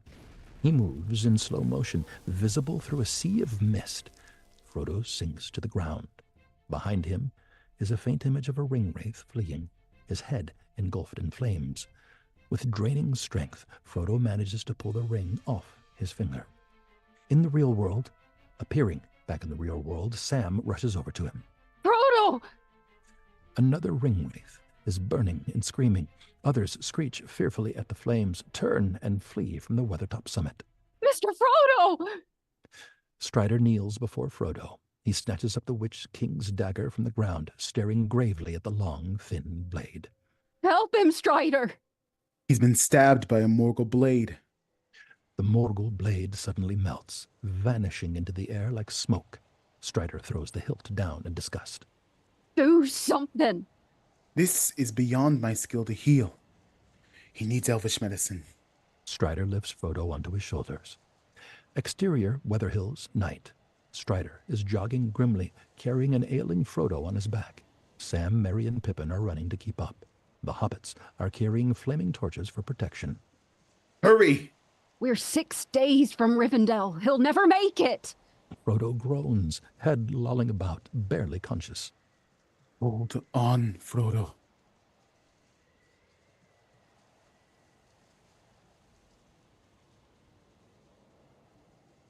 Gandalf. Gandalf. Exterior, Isengard, night, low angle, looking up at Orthanc, the Tower of Isengard gleaming in the moonlight. The camera rises to reveal the once beautiful gardens, not now a pitted wasteland, with smoke and fire billowing out of numerous tunnels and vent holes that litter the forecourt of Orthanc. Strange guttural chants echo up from the deep underground. The camera is rising. A small moth flutters into shot and leads the camera toward the summit of Orthanc. Gandalf lies slumped against the wall at the very top of Orthanc, surrounded by a sheer 500-foot drop. He looks weak and frail and is seemingly asleep. The moth flutters close to Gandalf. His hand suddenly moves at lightning speed and snatches the moth. Gandalf brings his hand close to his face and opens it. The moth sits on the palm of his hand as Gandalf mutters strange words in a foreign tongue. Close on, the moth's face seemingly listening. It suddenly flutters away. Camera follows the moth off the Orthanc summit. It drops past the moth, falling down toward the pitted wasteland, straight into a fiery red tunnel. Interior, caverns below Isengard, night. The dead trees of Isengard are fed into roaring furnaces. Molten metal pours into casts. Red-hot metal, beaten by sweating orc blacksmiths. Armor and weapons are forged from the great furnaces. Saruman strides among the orcs and stands looking on a newborn Uruk-hai as it escapes its birthing membrane. This is Lurtz, who rises up to stand before his master. Cut to exterior, Trollshaw Forest clearing, night. Close on, Frodo. His eyes flicker open, clouded, red-rimmed, his brow beaded with sweat. Is he going to die? Frodo's breathing is getting shallow. Strider looks out into the darkness. No. He is passing into the shadow world. He will soon become a wraith like them. A distant cry of a ring wraith carries through the air. They're close. Frodo gasps in sudden pain. Sam, do you know the Athalas plant? Sam looks back. Athalas? King's foil. Kingsfoil. Aye, it's a weed.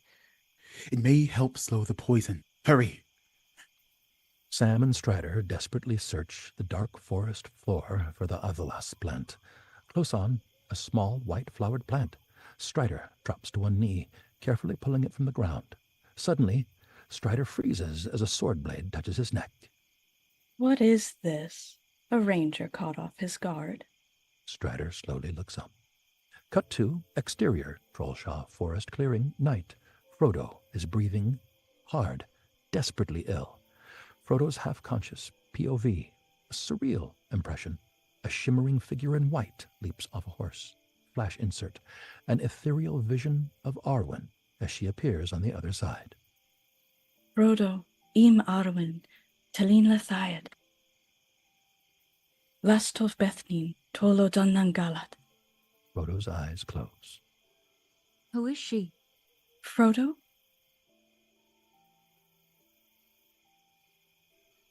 She's an elf. Angelon Arwen, who now appears in her earthbound form, a young elven woman with tousled hair, dressed in mud-spattered riding clothes. He's fading. He's not going to last. We must get him to my father. Strider quickly lifts Frodo, placing him on the horse. I've been looking for you for 2 days. Where are you taking him? There were 5 wraiths behind you. Where the other 4 are, I do not know.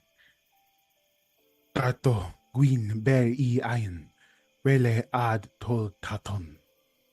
Close on, Arwen, grabbing the reins of the horse. Hon Mabathon, Rohon Ilendim.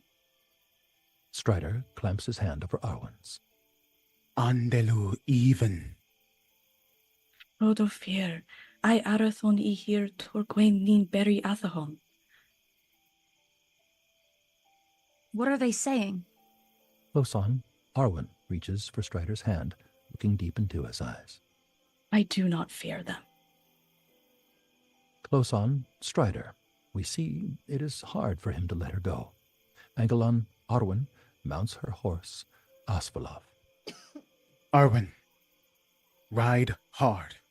Don't look back. Angelon Arwen looks down at Strider as she supports Frodo with one hand. Noralim Asfaloth, Noralim. What are you doing? Those wraiths are still out there. Angelon Asfaloth springs away, bearing Arwen and Frodo into the night. Cut to exterior, Trollshaw Forest, night. Speeding POV through the forest from the back of the white horse. Angelon Frodo bouncing in the saddle. He lifts his head weakly. Surreal, slow motion point of view. The horse's head bobbing, trees sliding by. Moonlight flickers through the trees. Cut to exterior. Aerial of Ettenmoor's morning. Aerial of Arwen's white horse emerging from the trees and galloping across the open land as the sun rises. Cut to exterior pine forest day. The white horse charges through a pine forest. Suddenly, 2 galloping ring wraiths emerge from the trees behind. 2 more ring wraiths slide in from different directions to join the chase. Arwen grits her teeth, urges the white horse to greater speed. Cut to exterior, the east road, day. The white horse speeds out of the pine trees. The 4 ring wraiths close behind pan onto 2 more ring wraiths galloping down the hillside. Aerial shot. 3 more ring wraiths enter frame from different directions. A total of 9 ring wraiths now pursuing Frodo and Arwen. Close on, panting head of the white elven horse. Noralim Aspaloth. Cut to exterior ford of Buinen, day. Crane down as the white horse races toward the camera to reveal the wide river Buinen in the foreground. Without hesitation, the white horse leaps into the shallow water and thunders across the ford. The 9 ring wraiths pull up short of the ford, clearly nervous of the water. The white horse reaches the other side. Arwen pulls up and turns to defiantly face the ring wraiths from across the ford. Give up the halfling, she-elf. She draws her sword and yells at the Witch King. If you want him, come and claim him. The Witch King screeches angrily, draws his sword, and leads the ring wraiths across the ford. The water starts flowing faster. A distant rumble can be heard. Arwen waits until they are halfway across. She suddenly stands in the saddle, arms raised. Nino hithaeglir las doth bentire, rimo ni bruinen dan in ulayr. Nino hithaeglir las doth bentire, rimo ni bruinen dan un ilayr. The ground suddenly trembles. A mighty roar fills the air. Frodo looks up weakly to see a vast torrent of water flooding down the river toward the ford, as if a dam had burst.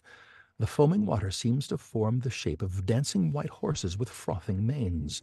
The ring wraiths scream in terror as they are swallowed up in the deluge. Their piercing cries are drowned in the roaring of the river as it carries them away. Close on, Frodo, as he loses consciousness. No, Frodo, don't give in. Not now. Arwen gathers the small hobbit in her arms, feeling his life slip away. Interior, Frodo's delirium, day. Delirious images and sounds. What grace is given to me, let it pass to him. Let him be spared. Save him. Image. A bright light suddenly flares. Frodo squeezes his eyes shut, gasping. Where am I? A familiar voice cuts through the swirl of sound. You are in the house of Elrond, and it is 10 o'clock in the morning on October the 24th, if you want to know. Interior, Frodo's bedroom, day. Frodo's eyes flicker open. He is lying in bed next to an open window. Dappled sunlight plays on richly carved timbers. The sound of a nearby waterfall drifts through the vista of fir trees. Gandalf! Angalon, Gandalf, is sitting next to Frodo's bed, softly puffing on his pipe. He smiles at Frodo. Yes, I'm here, and you're lucky to be here too. A few more hours and you would have been beyond our aid. You have some strength in you, my dear hobbit. Frodo sits up, looking at Gandalf questioningly. What happened, Gandalf? Why didn't you meet us? I'm sorry, Frodo. Close on, Gandalf, troubled. His eyes drift away. I was delayed. Cut to exterior, Orthanc summit, night. Saruman stands over Gandalf, gloating. Get up. Submit to the power of the ring, or embrace your own destruction. With the power of his staff, Saruman raises Gandalf from the ground, then sends him crashing to the floor. There is only one Lord. There is only one Lord of the Ring. Only one who can bend it to his will. And he does not share power.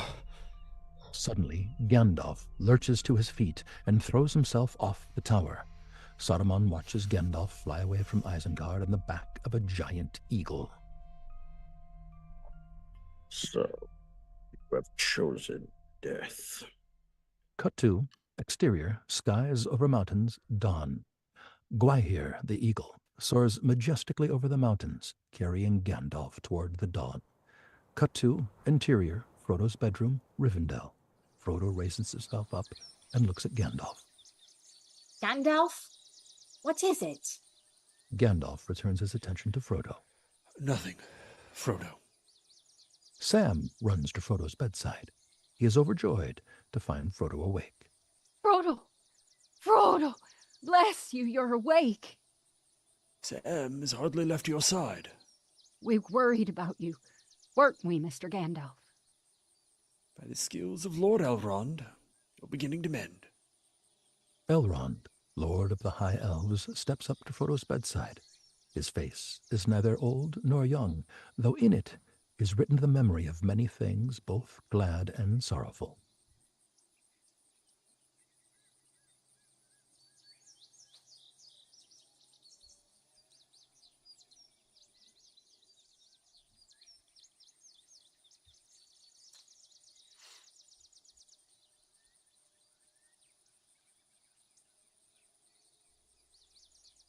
We have lost Elrond. Can no one hear me? There you are. Oh, I don't know what happened. All right. Good. Frank, give him the line again. Apologies. Elrond, Lord of the High Elves, steps up to Frodo's bedside. His face is neither old nor young, though in it is written the memory of many things, both glad and sorrowful. Welcome to Rivendell, Frodo Baggins. Frodo sits up, looking at Elrond with awe. Cut to exterior, Rivendell Valley, day, wide on Rivendell, a small cluster of elegant elven buildings sitting in a Shangri-La-like valley below towering cliffs and snow-capped mountains. You have found your way to the last homely house east of the sea. The elves of the Imladris have dwelt within this valley for 3,000 years, though few of my kin now remain. Frodo looks out from his balcony. Cut to exterior, Rivendell Gardens, day. Frodo and Sam walk together. Suddenly, the voices of Merry and Pippin can be heard as they bound up to Frodo and throw their arms around him. Frodo! Frodo! Sam looks past Frodo, smiling.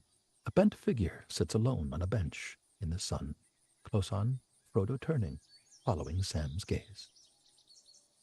Oh! Cut to exterior, Rivendell Terrace, day. Close on, Bilbo Baggins. He breaks into a broad grin as Frodo rushes forward to embrace him. Bilbo has aged significantly since we last saw him. Hello, Frodo, my lad.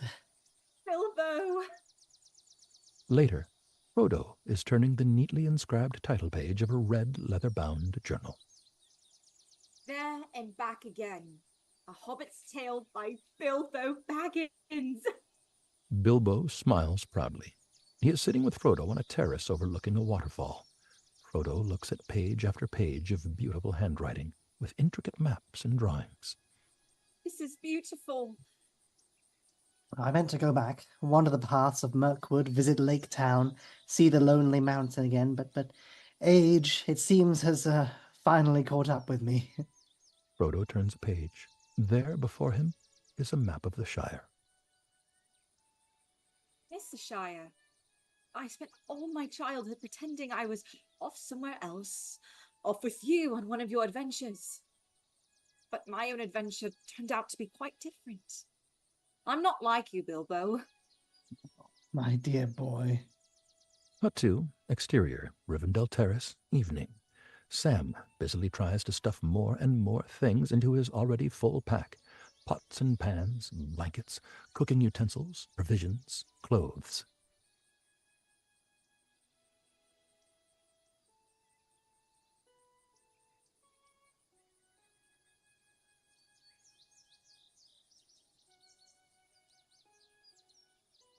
You guys hear me? Pots and pans, blankets, cooking utensils, provisions, clothes. I'll give it again. No, what have I forgotten? Pull back to reveal Frodo, hands in his pocket, watching Sam. Packed already? Sam looks up, startled. No harm in being prepared. Frodo strolls to the edge of the balcony. I thought you wanted to see the elves, Sam. I do. More than anything? I did. It's just... We did what Gandalf wanted, didn't we? We got the ring this far, to Rivendell, and I thought, seeing as how you're on the mend, we'd be off soon. Off home. You're right, Sam. Frodo looks at Sam. We did what we set out to do. Frodo opens his hand. The ring sits in his palm.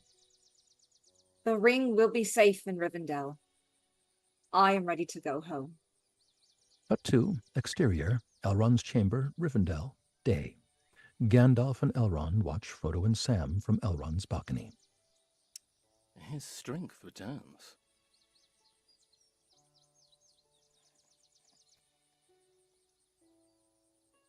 That wound will never fully heal. He will carry it with him for the rest of his life.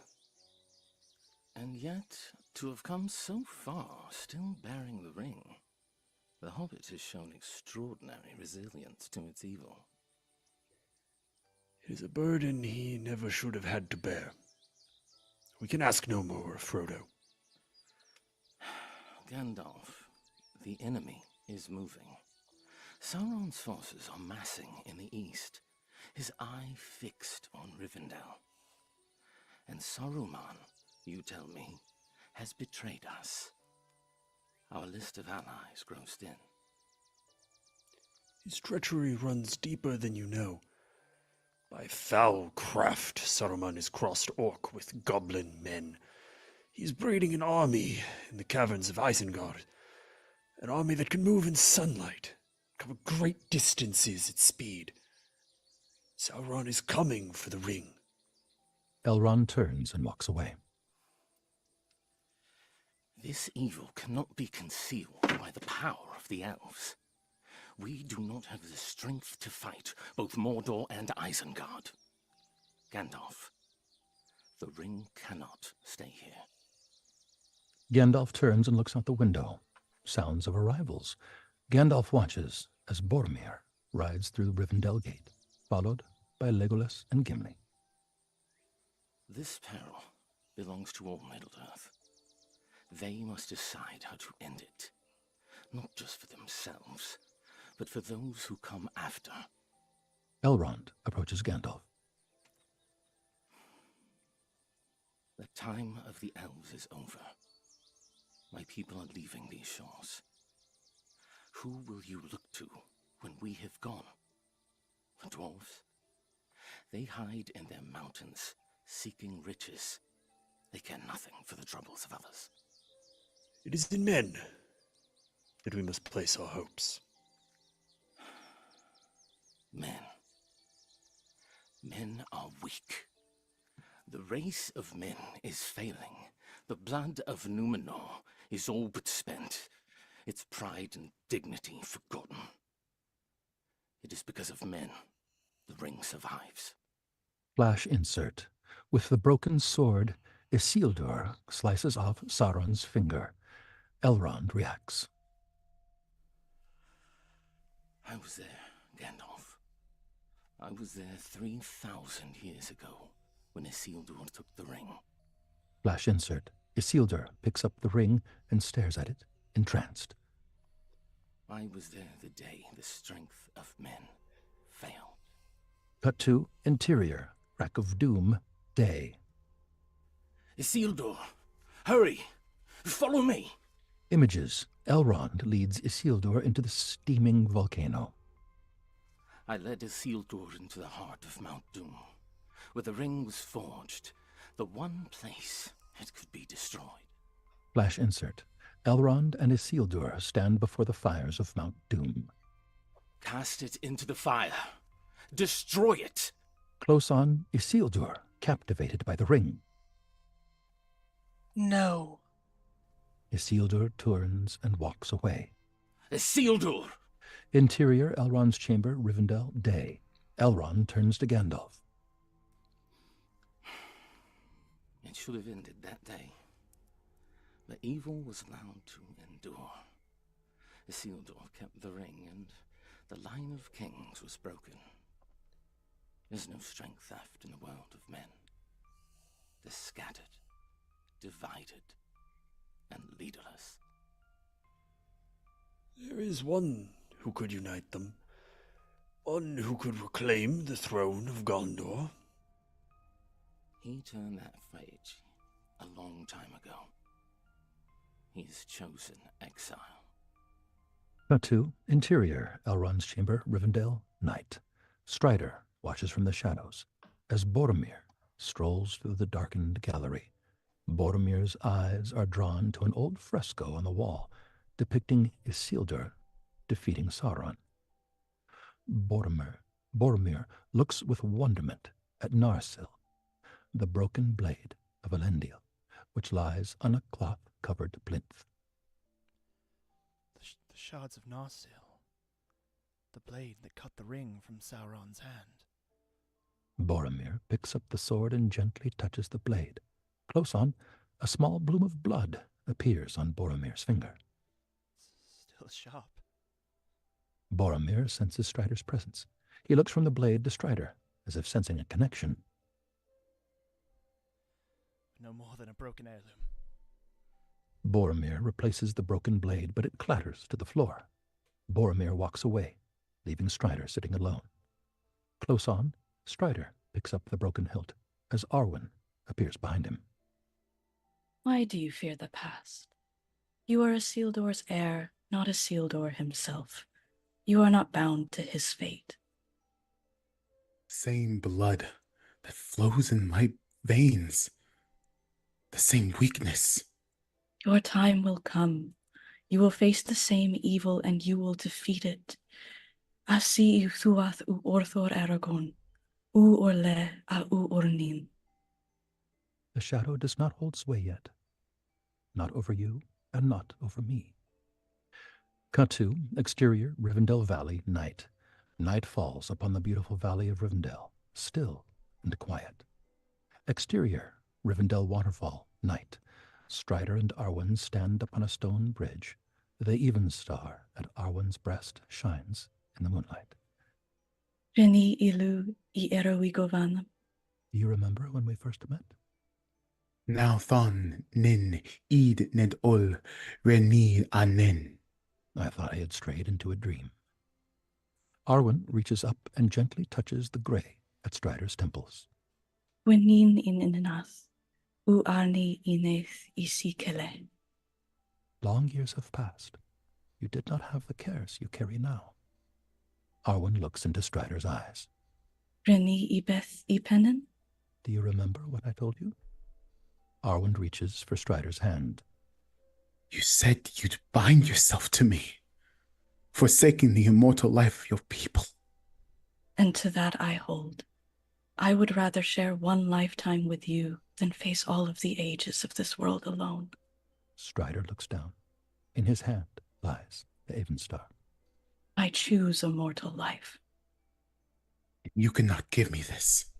It is mine to give to whom I will, like my heart. Arwen closes Strider's fingers around the jewel. Arwen leans toward Strider, gently kissing him. Cut to interior, council chamber, Rivendell, day. Elrond addresses the council. Strangers from distant lands and friends of old, you have been summoned here to answer the threat of Mordor. Middle-earth stands upon the brink of destruction. None can escape it. You will unite, or you will fall. Each race is bound to this fate, this one doom. Frodo sits amongst a council of free peoples of Middle-earth. Elrond stands before them, addressing Gandalf, Strider, Legolas, and 20 other elves, dwarves, and men. Bring forth the ring, Frodo. Frodo steps forward and moves toward a stone plinth. He places the ring on the plinth and returns to his seat. So it is true. Sauron's ring. The ring of power. Doom of man. It is a gift. A gift to the foes of Mordor. Why not use this ring? long as my father, the steward of Gondor, held the forces of Mordor at bay. By the blood of our people are your lands kept safe. Give Gondor the weapon of the enemy. Let us use it against him. You cannot wield it. None of us can. The One Ring answers to Sauron alone. It has no other master. Boromir turns and looks at Strider coolly. And what would a ranger know of this matter? Strider says nothing, and Boromir turns away dismissively. Legolas stands. This is no mere ranger. This is Aragorn, son of Arathorn. You owe him your allegiance. Frodo looks at Strider questioningly. Boromir turns sharply. Aragorn, this is Isildur's heir. And heir to the throne of Gondor. Abodad, Legolas. Sit down, Legolas. Gondor has no king. Gondor needs no king. Gorn is right. Cannot use it. You have only one choice. The ring must be destroyed. The hum of the ring seems to grow louder in Frodo's ears. Gimli suddenly stands, excited. And what are we waiting for? Gimli suddenly rushes forward. He swings his axe down on the ring. The axe shatters with a deafening crack. Gimli falls backwards, staring in disbelief at the ring, unharmed. Frodo winces as an angry image of the fiery eye hits him. He slumps in his chair, clutching his forehead. Gandalf looks at him with concern. The ring cannot be destroyed, Gimli, son of Glóin, by any craft that we here possess. The ring was made in the fires of Mount Doom. Only there can it be unmade. It must be taken deep into Mordor and cast back into the fiery chasm from whence it came. One of you must do this. Stunned silence. The council sits with downcast eyes, as if a great dread has descended on them. Boromir addresses the council in a quiet voice. One does not simply walk into Mordor. Its black gates are guarded by more than just orcs. There is evil there that does not sleep, and the great eye is ever watchful. It is a barren wasteland, riddled with fire and ash and dust. The very air you breathe is a poisonous fume. Not with 10,000 men could you do this. It is folly. Have you heard nothing Lord Elrond has said? The ring must be destroyed. And I suppose you think you're the one to do it. And if we fail, what then? What happens when Sauron takes back what is his? Gimli leaps to his feet. I will be dead before I see the ring in the hands of an elf. A storm of argument erupts around the room. Close on Frodo, sound disappears as he watches in slow motion the angry faces, the shaking fists, the accusatory fingers. His eyes move across to the ring. The hum grows louder in his head. Never trust an elf. Close on, the ring fills the screen. Streams of blood flow across the surface. Flames flicker within the gold band. None of you understand! While we bicker among ourselves, Sauron's power grows. No one will escape it. You will all be destroyed, your homes burnt, and your families put to the sword. Close on, Frodo, breathing rapidly, caught in the grip of his hideous vision. With a huge effort of will, Frodo tears his gaze upon the ring. Frodo suddenly stands. He speaks in a strong, clear voice. I will take it. I will take it. I will take the ring to Mordor. Sudden silence. Frodo looks around the room at the astounded faces. Though I do not know the way. Gandalf rises to his feet. I will help you bear this burden, Frodo Baggins, as long as it is yours to bear. If by my life or death I can protect you, I will. You have my sword. Aragorn steps forward, followed by Legolas and Gimli. And my bow.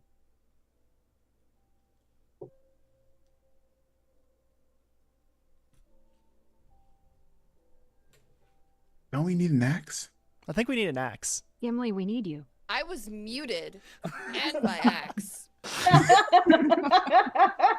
Elf We're not trickery, getting anywhere elf without trickery, it. no doubt. Let's go have a tiny cry roll over it. Let's here. roll it Yeah. back. Let's roll it back, yeah.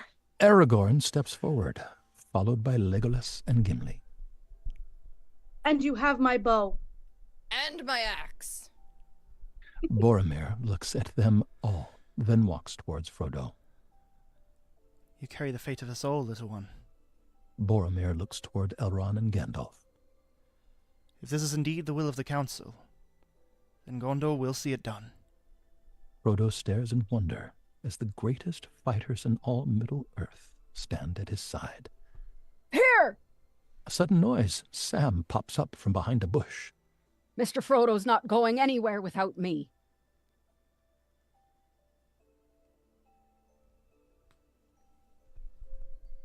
Hardly possible to separate you, even when he is summoned to a secret council and you are not. Merry and Pippin jump up from behind another bush.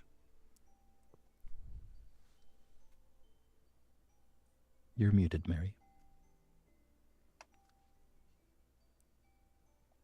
More elvish trickery. Oi!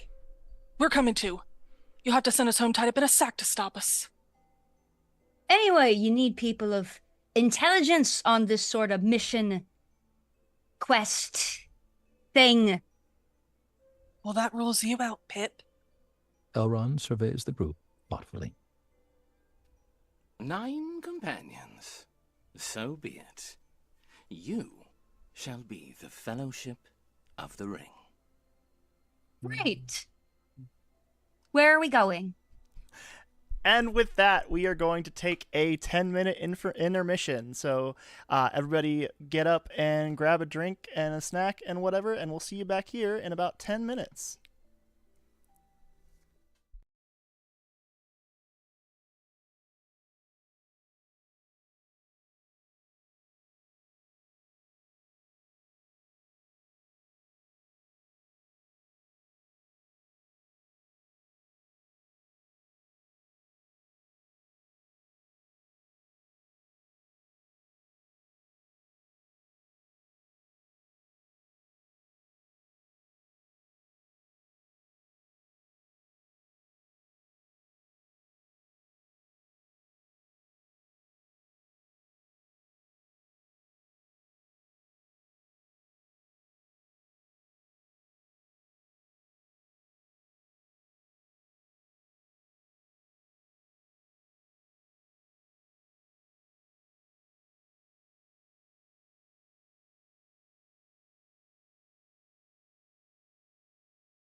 Hello, everybody. Welcome back to the second part of the Fellowship of the Ring. So I think we're going to pick it right back up where we left off. And Frank, whenever you're ready. Thank you, Sean. Cut to interior, Frodo's bedroom, Rivendell, dawn. Close on, an old sword sliding out of a shabby leather scabbard. Its polished, well-tended blade glitters cold and bright. My old sword, Sting. Here, take it. Bilbo offers Sting to Frodo. It's so light.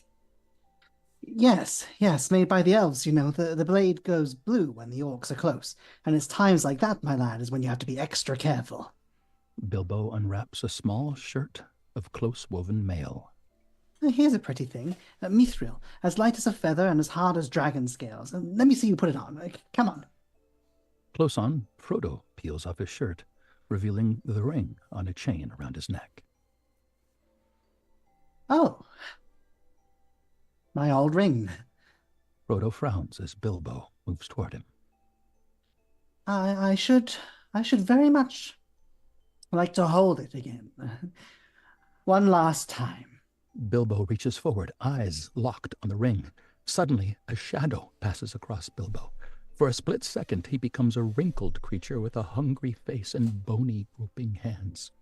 Frodo pulls away, shocked. The shadow passes. Bilbo slumps him into a chair, his head in his hands. Bilbo falters, his eyes filling with tears. I'm sorry. I'm sorry that I brought this upon you, my boy. I'm sorry that you must carry this burden. I'm sorry for everything. Bilbo sobs, and Frodo moves to comfort him. Cut to exterior, Rivendell Valley, morning. Angle on, the Fellowship climb the long, steep path out of the cloven vale of Rivendell. Cut to exterior, rough country, south of Rivendell, day. Angle on, the Fellowship trekking through a land of deep valleys and turbulent waters. The misty mountains rise sharply to their left. We must hold this course west of the Misty Mountains for 40 days. If our luck holds, the Gap of Rohan will still be open to us. From there, our road turns east to Mordor. Cut to exterior, Aragion Hills, dawn. Close on, Sam at the campfire. The sound of clashing swords. Wider, Aragorn and Boromir are giving Pippin sword tuition. Get away from the blade, Pippin. On your toes. Good. Very good. I want you to react, not think. Hard. Move your feet. Like good Pippin.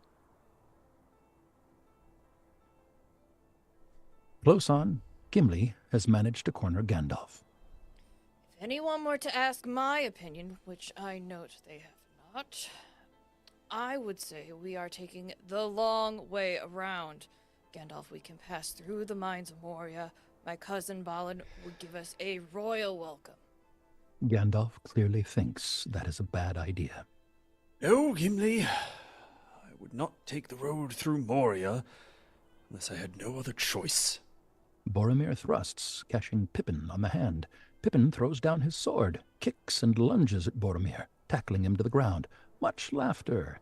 Legolas's eyes are fixed on a distant dark patch which darts about the sky, like flying smoke in the wind. What is that? Nothing. Just a wisp of a cloud. It's moving fast. Against the wind. Crabbing! From Dunland! Right. Merry, Pippin, Sam, take cover! Wide on, the Fellowship scramble under what little cover there is, as a regiment of large crows fly low overhead at great speed, wheeling and circling above. As their dark shadow passes over the Fellowship, a single harsh croak is heard, and the crows suddenly wheel away, back towards the south. Gandalf staggers to his feet. Spies of Saruman. The passage south is being watched. Gandalf looks at Aragorn, turns to the others, gesturing towards a high mountain pass. We must take the pass of Karathras. Cut to exterior, snowy mountainside, day. Angle on, the Fellowship clamber through rock and snow. Close on, Frodo slips on some shale. As he scrambles to his feet, the ring falls on the ground. Close on, the ring, gleaming in the snow. Boromir's hand picks it up by the chain. He stands, the ring dangling before his eyes. He seems to grow in stature, as if absorbing its power. Aragorn warily approaches Boromir. Boromir is motionless. He stares at the ring, as if transfixed. Boromir? It is a strange fate that we should suffer so much fear and doubt of so small a thing. Such a little thing. Boromir, give the ring to Frodo. Aragorn's hand moves to his sword hilt. Ring's point of view, looking up at Boromir's face. The strange hum vibrates on the soundtrack.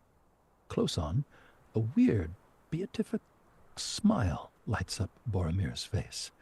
The hum grows to a deafening roar. Boromir suddenly snaps out of his trance and hands the ring back to Frodo. As you wish. I care not.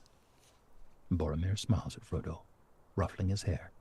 Close on, Aragorn unhands his sword. Cut to exterior Isengard day, following the crows as they race deeper and deeper, passing a vista of industry. Hundreds of orcs and writhing birth sacks, flying past Saruman, who stands upon a wooden gantry. Close on, Saruman, listening to the cries of the crows. So, Gandalf, you try to lead them over Carathras, and if that fails, where then will you go? The Fellowship struggles through the snow. The mountain defeats you, when you take a more dangerous road. Cut to exterior Pass of Carathras day. The Fellowship are struggling through a blinding blizzard up towards the Pass of Carathras. Legolas the elf moves lightly across the top of the snow. He suddenly pauses. Saruman's voice sweeps by in the wind. Ah, there's a fell voice in the air. It's Saruman. Thunder rumbles. Rock and shale fall from above. He's trying to bring down the mountain. Gandalf, we must turn back. No! Gandalf raises his staff. He chants into the wind. Losto, Carathras, Seto, Holdo, Nuitho, Iruith! Sleep, Carathras. Be still. Lie still. Hold your wrath. Cut to exterior Isengard's day. Camera sweeps past Saruman. He stands on the summit of Orthanc, chanting. Clouds are flowing from all directions, converging on the distant mountains in a stormy maelstrom. Exterior, Pass of Carathras day. Saruman's voice strengthens, rolling past the Fellowship like thunder. A lightning crack explodes on the mountainside above them. Frodo looks up in horror as a huge snow avalanche thunders down toward them. The Fellowship throw themselves against the cliff face as snow crashes onto the narrow ledge. Legolas pulls Gandalf to safety. Aragorn shields Frodo and Sam as snow piles around them. Within moments, the pass is blocked and the Fellowship are enveloped in snow. Boromir and Aragorn frantically dig for the hobbits, who are pulled out, shivering and frightful. We must get off the mountain. Make for the Gap of Rohan and take the road west towards my city. The Gap of Rohan takes us too close to Isengard. Cannot pass over the mountain. Let us go under it. Let us go through the mines of Moria. Gandalf has a concerned look on his face. Lord, you fear to go into those mines, don't you? The dwarves delve too greedily and too deep.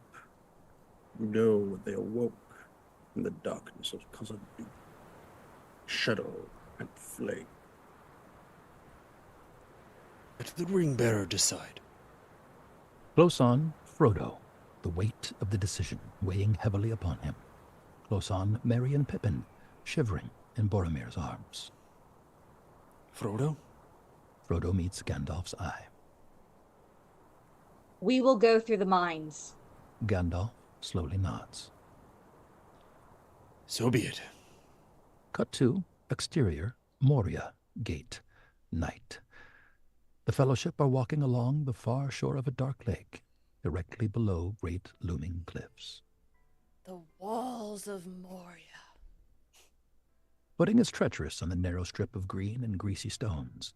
Gandalf touches the smooth rock wall between the trees.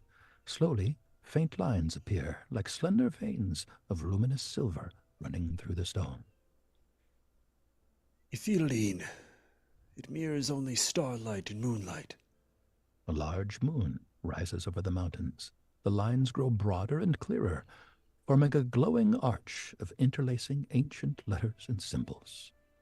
It reads, "The doors of Durin, Lord of Moria. Speak, friend, and enter." What do you suppose that means? It's quite simple. If you are a friend, speak the password, and the doors will open. Gandalf raises his arms. Anon Ethelen, Edro hi Amen. Elven gate, open now for us. The cliff towers into the night. The wind blows cold. Frodo shivers, and the door stands fast. Later, Gandalf continues, mumbling spells in his efforts to open the door. Sam packs pots and pans at his feet, watching sadly as Aragorn unsaddles Bill the pony. Close on, Aragorn whispering to Bill the pony. Mine's a no place for a pony, even one so brave as Bill.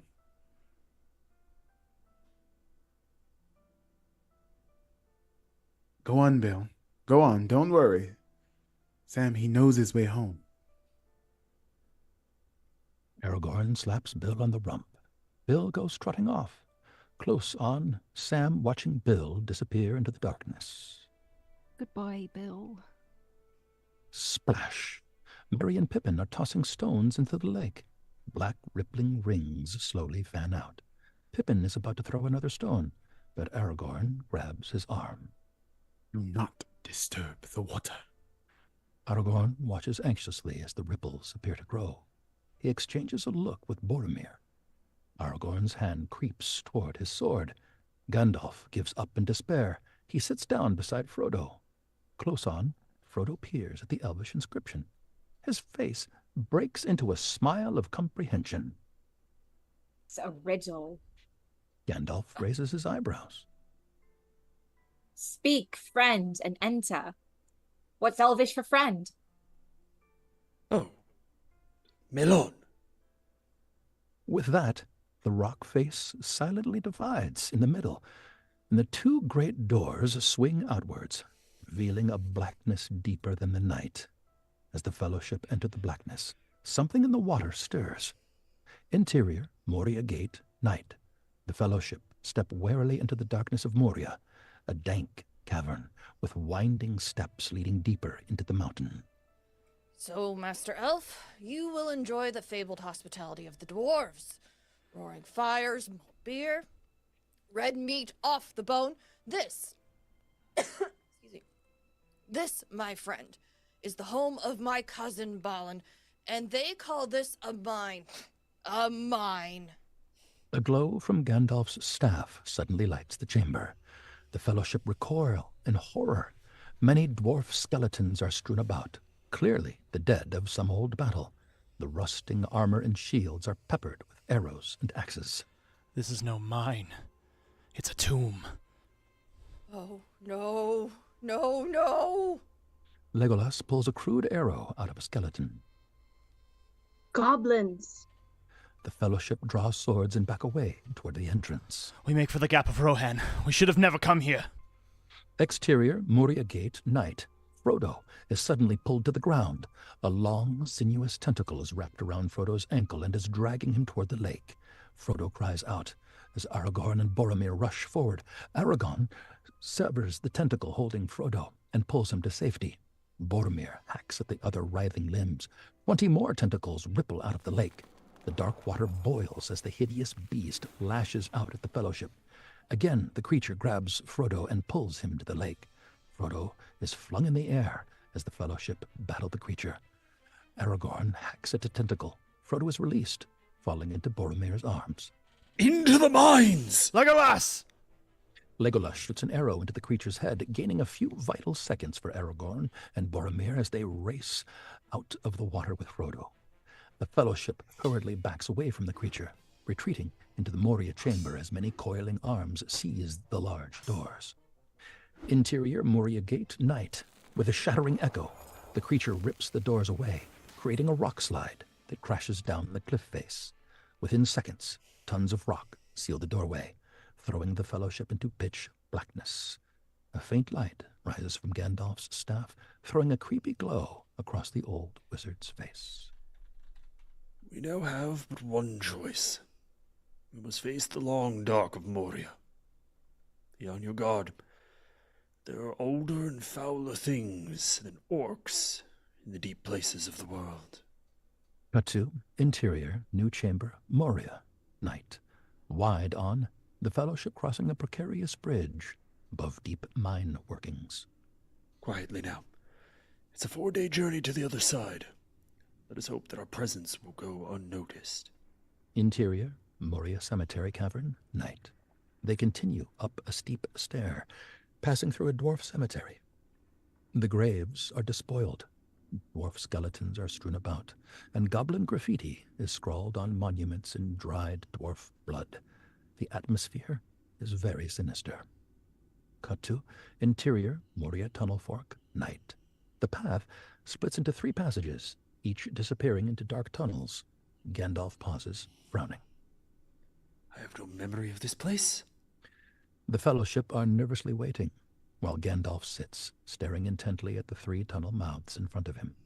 He appears to be in some kind of trance. Close on, Frodo. He turns at the sound of a faint noise down the tunnel behind him. Are we lost? No. Are we lost? No. I don't think we are. Shh. Gandalf's thinking. Mary? What? I'm hungry. Frodo's point of view. A sudden glimpse of a creature darting in the darkness. Frodo is nervous. He approaches Gandalf. There's something down there. It's Gollum. Gollum? He's been following us for 3 days. Easing shot. An emaciated, leering creature. He escaped the dungeons of Barad-dûr. Escaped, or was set loose, and now the ring has drawn him here. He will never be rid of his need for it. He hates and loves the ring, as he hates and loves himself. Smeagol's life is a sad story. Gandalf catches Frodo's look of surprise. Yes, Smeagol he was once called, before the ring came to him, before it drove him mad. Gollum's withered fingers are gripping the cave wall, his large, luminous eyes blinking with malice. The pity Bilbo didn't kill him when he had the chance. Pity? It was pity that stayed Bilbo's hand. Many that live deserve death, and some that die deserve life. Can you give it to them, Frodo? Frodo frowns. Do not be too eager to deal out death in judgment. Even the very wise cannot see all ends. My heart tells me that Gollum has some part to play yet, for good or ill, before this is over. The pity of Bilbo may rule the fate of many. I wish the ring had never come to me. I wish none of this had happened. So do all who live to see such times. But that is not for them to decide. All we have to decide is what to do with the time that is given to us. There is a note of finality in Gandalf's voice. There are other forces at work in this world, Frodo, besides the will of evil. Bilbo was meant to find the ring, in which case you also were meant to have it. And that is an encouraging thought. Ah! It's that way! Gandalf points at the right-hand tunnel. The Fellowship scramble to their feet. He's remembered. No, but the air doesn't smell so foul down there. If in doubt, Meriadoc, always follow your nose. Interior, Dwarodelf, Chamber, Moria, Day. The Fellowship pass under an arched doorway into a black and empty space. Gandalf pauses. Let me risk a little more light. Gandalf taps his staff. For a brief moment, a light blazes like a silent flash of lightning. Great shadows spring up and flee. Behold, the great realm and dwarf city of Dwarodelf. Frodo gasps at the brief sight of a vast roof far above their heads, upheld by many mighty pillars hewn of stone. Before them stretches a huge empty hall with black walls, polished and smooth as glass. Oh, there's an eye-opener and no mistake. Ahead of them, a wooden door has been smashed. Black arrows are embedded in the timbers. 2 goblin skeletons lie in the doorway. Gimli rushes ahead. Gimli! Cut to interior, Balin's tomb, Moria, Day. Gimli rushes into another vast empty chamber, lit with a narrow shaft of sunlight, beaming in from a small hole near the roof. Dwarf and goblin skeletons are piled high. In the far corner sits a stone-walled well. A shaft of light falls directly onto a stone table in the middle of the room, a single oblong block about 4 feet high, topped with a great slab of white stone. Gimli falls to his knees. No, no, oh no. Gimli sobs. Gandalf quietly reads an inscription of runes carved onto the white stone slab. Here lies Balin, son of Fundin, Lord of Moria. He is dead then. It is as I had feared. Gandalf carefully lifts the rotting remains of a book from the white stone slab. It has been slashed and stabbed and appears to be covered in dried blood. The pages crack and break as he opens it. We must move on. We cannot linger. They have taken the bridge and the second hall. We have barred them. We have barred the gates, but cannot hold them for long. The ground shakes. Drums in the deep. We cannot get out. A shadow moves in the dark. Will no one save us? They are coming. Unnerved, Pippin backs away nervously. He stumbles against the well, sending a precariously balanced armored skeleton tumbling in. Merry reaches out, grabbing hold of Pippin before he falls. The Fellowship freeze in stunned silence as the armored skeleton clatters down the deep well, echoing loudly. Gandalf turns angrily on Pippin. Fool of a Took! Throw yourself in next time and rid us of your stupidity! Angelon, Pippin, chastened.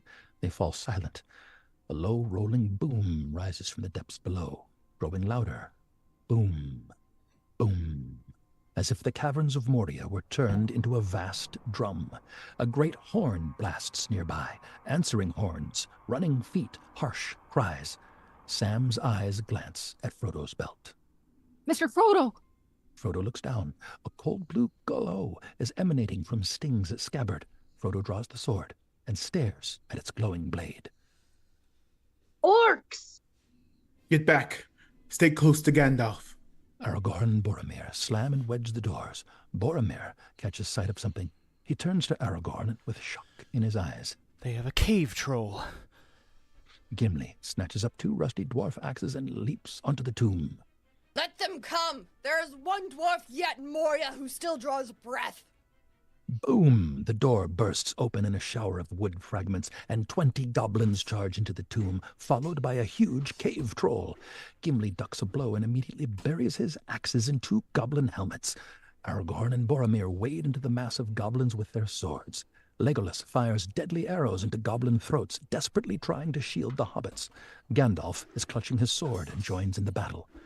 The cave troll is sweeping his club at Aragorn, who stumbles backwards. The huge club descends for the killing blow. Suddenly, in a flash of steel, Boromir's longsword slices into the scaly arm of the troll. It rears back, spewing green blood. Sam is backing up against a wall, sword in one hand, a saucepan in the other. In desperation, he swings wildly at a goblin with a saucepan. It keels over. Sam looks surprised. He wallops another goblin, and it too drops. think I'm getting the hang of this. The cave troll lunges forward, thrusting at Frodo's chest with his spear. Aragorn! Aragorn! Sam screams as Frodo is lifted off his feet by the spear tip and slammed against the wall. Frodo! The hobbits go crazy. Sam slashes at the cave troll's knee, bringing him down. Merry and Pippin jump on him. Legolas fires an arrow, and the cave troll topples dead. Aragorn rushes to Frodo's side as he slumps to the floor. Frodo appears to be dead. Close on, Gandalf, Aragorn, hobbits looking horrified. Suddenly, Frodo coughs, takes a huge breath. He's alive. I'm all right. I'm not hurt. You should be dead. That spear would have skewered a wild boar. There's more to this hobbit than meets the eye. Frodo opens his shirt to reveal the mithril vest. The troll spear did not pierce the mithril. Mithril, you are full of surprises, Mr. Baggins. Boom, boom, boom. The sound of the drums rings out again. Gandalf turns to the others. The bridge of Khazad-dûm. Cut to interior, Dwarodelf chamber, Moria, day. Gandalf leads the fellowship into the huge Dwarodelf chamber. This way! They hurry toward a distant door as goblins start scuttling down the pillars behind them like cockroaches. Frodo looks with horror at the overwhelming goblin army that's rushing toward them. Suddenly, a deafening roar fills the air. A fiery light dances down the hallway, the pillars casting eerie shadows. The goblins freeze. They back fearfully away from the approaching beast, melting into the darkness. What is this new devilry? A huge shadow surrounded by flame falls across the hall. The ground shakes, an unearthly sound rumbles. A Balrog, a demon of the ancient world. This foe is beyond any of you. Run, quickly! Cut to interior stairway of Khazad-dûm, Moria, day. The Balrog, a massive creature, rises from a chasm, a great 40-foot man-beast with a mane of flames. In one hand is a blade, like a stabbing tongue of fire. In the other, a whip of many thongs. Aragorn leads the fellowship to the top of a dizzying stairway. Gandalf follows, leaning heavily on his staff. Close on, Aragorn looks at Gandalf, concerned. Lead them on, Aragorn. The bridge is near. Aragorn hesitates. Gandalf looks at him. Do as I say. Swords are no more use here. The fellowship race down the stairway. Aragorn picks up Frodo, leaping across a gaping chasm. A narrow bridge spanning a bottomless pit. Gandalf yells to the others. Aragorn makes to throw Gimli across the chasm. Nobody tosses a dwarf. The Balrog smashes through the wall and spreads its vast wings. It swoops down past the fellowship, disappearing into a flaming pit. Cut to interior, Bridge of Khazad-dûm, Moria, day. The fellowship run into a hall. The floor is split with fissures that spit flame. Over the bridge! Fly! They race toward the slender bridge of stone, without curb or rail. At the far end of the hall, the fellowship recklessly hurry over the dizzying bridge, but Gandalf, the last, pauses in the middle of the span. He faces the Balrog, staff in one hand, sword in the other. Frodo looks back in horror. You cannot pass! Gandalf! I am the servant of the secret fire, wielder of the flame of Anor. The dark fire will not avail you, flame of Udun! Frodo watches as the Balrog puts 1 foot on the bridge and draws up to full height, wings spreading from wall to wall. Gandalf is a tiny figure, balanced precariously on the narrow bridge. Go back to the shadow! The Balrog slashes at Gandalf with its sword of flame. Gandalf blocks with his sword, a ringing clash, and the Balrog's sword shatters into molten fragments. You shall not pass! The Balrog places 1 foot onto the bridge. Aragorn and Boromir race forward, swords drawn. Gandalf cries aloud as he summons up his last reserves of strength. He thumps the bridge with his staff. A blinding sheet of white flame springs up. The staff shatters. The bridge breaks right at Balrog's feet. The stone bridge drops away into the gulf from under the Balrog. For a moment, the great beast remains poised in the air. Then it plunges down in slow motion. Relief floods Frodo's face. Gandalf remains trembling on the lip of the broken bridge. Slow motion. As the Balrog falls, he lashes out with his whip of fire. Slow motion. The thongs of the whip lash and curl around Gandalf's knees, dragging him over the brink. Gandalf just manages to hang on by his fingertips. Gandalf! Fly! You fools! Close on, Gandalf lets go his grip, and falls away, following the Balrog into the bottomless abyss. Frodo cries out. Boromir scoops him up and carries him away. No! Gandalf! They rush toward an archway. Cut to exterior, Dimrildale door, day. The Fellowship tumble out of the great eastern gate onto a grassy, sunlit hillside. Sam, Merry, and Pippin fall slowly to the ground, sobbing. Aragorn turns to Legolas and Gimli. Legolas, get them up. Give them a moment, for pity's sake. By nightfall, these hills will be swarming with orcs. We must reach the woods of Lothlorien. Come, Boromir. Legolas, Gimli, get them up. On your feet, Sam. Boromir glances toward Frodo, then back at Aragorn. Frodo is walking away, as if in a daze. Frodo? Frodo! Close on, Frodo slowly turns, a look of numb shock on his devastated face. The Fellowship marches on. Cut to exterior, Dimrildale hillside, dusk. Aragorn scours ahead of the company as they stumble on in the fading light.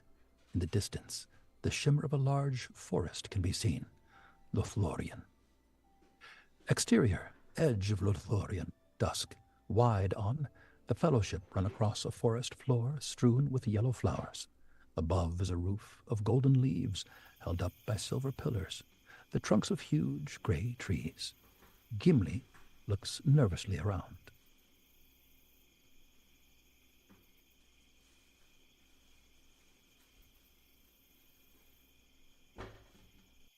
Gimli, you're muted. I knew that I was muted. I was checking that you knew. Stay close, young hobbits.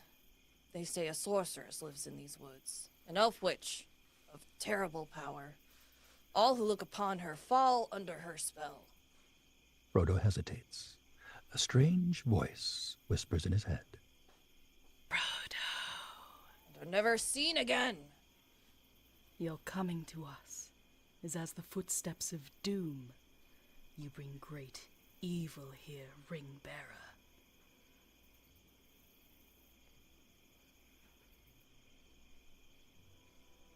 Mr. Frodo? There's one dwarf she won't ensnare so easily. I have the eyes of a hawk and the ears of a fox. The Fellowship are suddenly surrounded by armed elves, deadly arrows aimed at their heads. Haldir, the elvish captain, steps forward. He looks at Gimli with disdain. The dwarf breathes so loud we could have shot him in the dark. Haldir of Lorien, we come here for your help. We need your protection.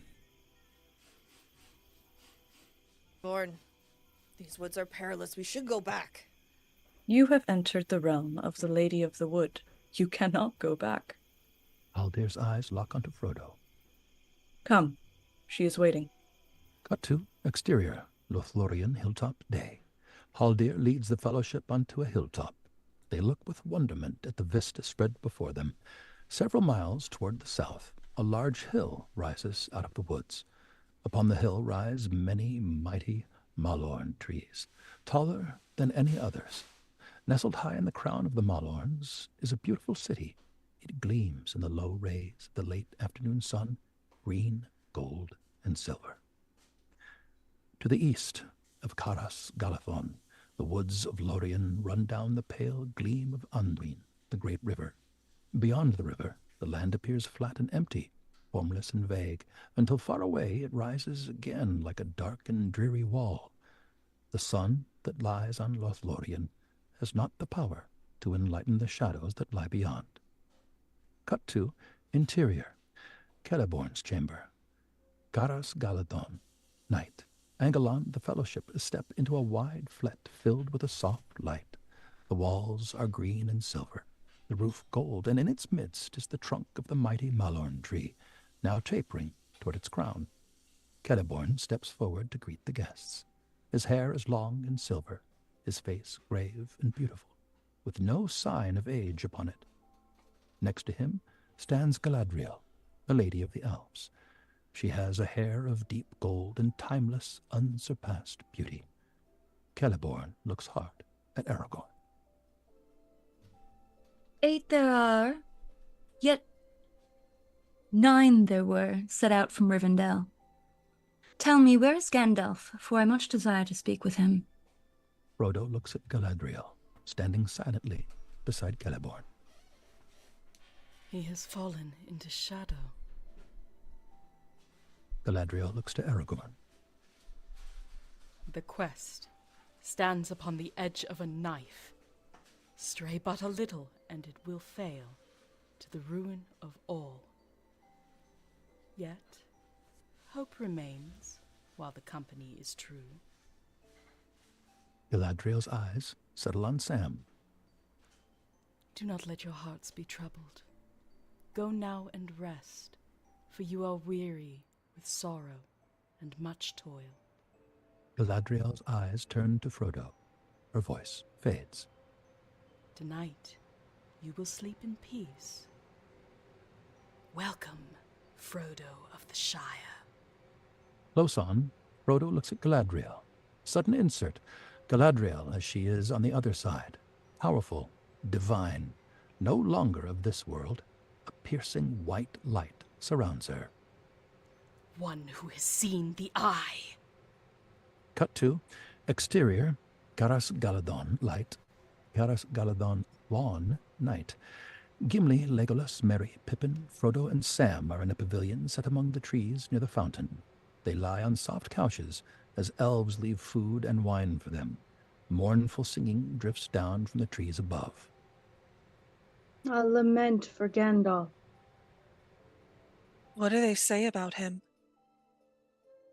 I have not the heart to tell you. For me, the grief is still too near. Boromir is sitting alone. Aragorn approaches him. Take some rest. These borders are well protected. Moonlight catches the trace of tears on Boromir's face. Aragorn kneels down beside him. I will find no rest here. I heard her voice inside my head. She spoke of my father and the fall of Gondor, and she said to me, even now, there is hope left. But I cannot see it. It is long since we had any hope. Close on, Boromir looks at Aragorn in despair. My father is a noble man, but his rule is failing, and our people lose faith. He looks to me to make things right, and I would do it. I would see that the glory of Gondor restored, but have you ever seen it, Aragorn? The white tower of Ecthelion, glimmering like a spike of pearl and silver, its banners caught high in the morning breeze. Have you ever been called home by the clear ringing of silver trumpets? I have seen this white city long ago. Boromir feels Aragorn's love for Minas Tirith and takes heart. One day our paths will lead us there, and the Tower Guards shall take up the call. The lords of Gondor have returned. Aragorn returns Boromir's smile, betraying his disquiet sadness only when Boromir looks away. Cut to later. The Fellowship are asleep on their beds.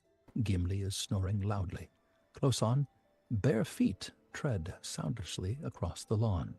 Close on, Frodo's eyes flicker open as if by instinct. Galadriel, her white dress glowing in the moonlight, glances at him. Frodo follows her, as if drawn by an invisible force. Cut to exterior, Galadriel's glade, Lothlorien, night. Upon a low stone pedestal, carved like a branching tree, sits a shallow silver basin.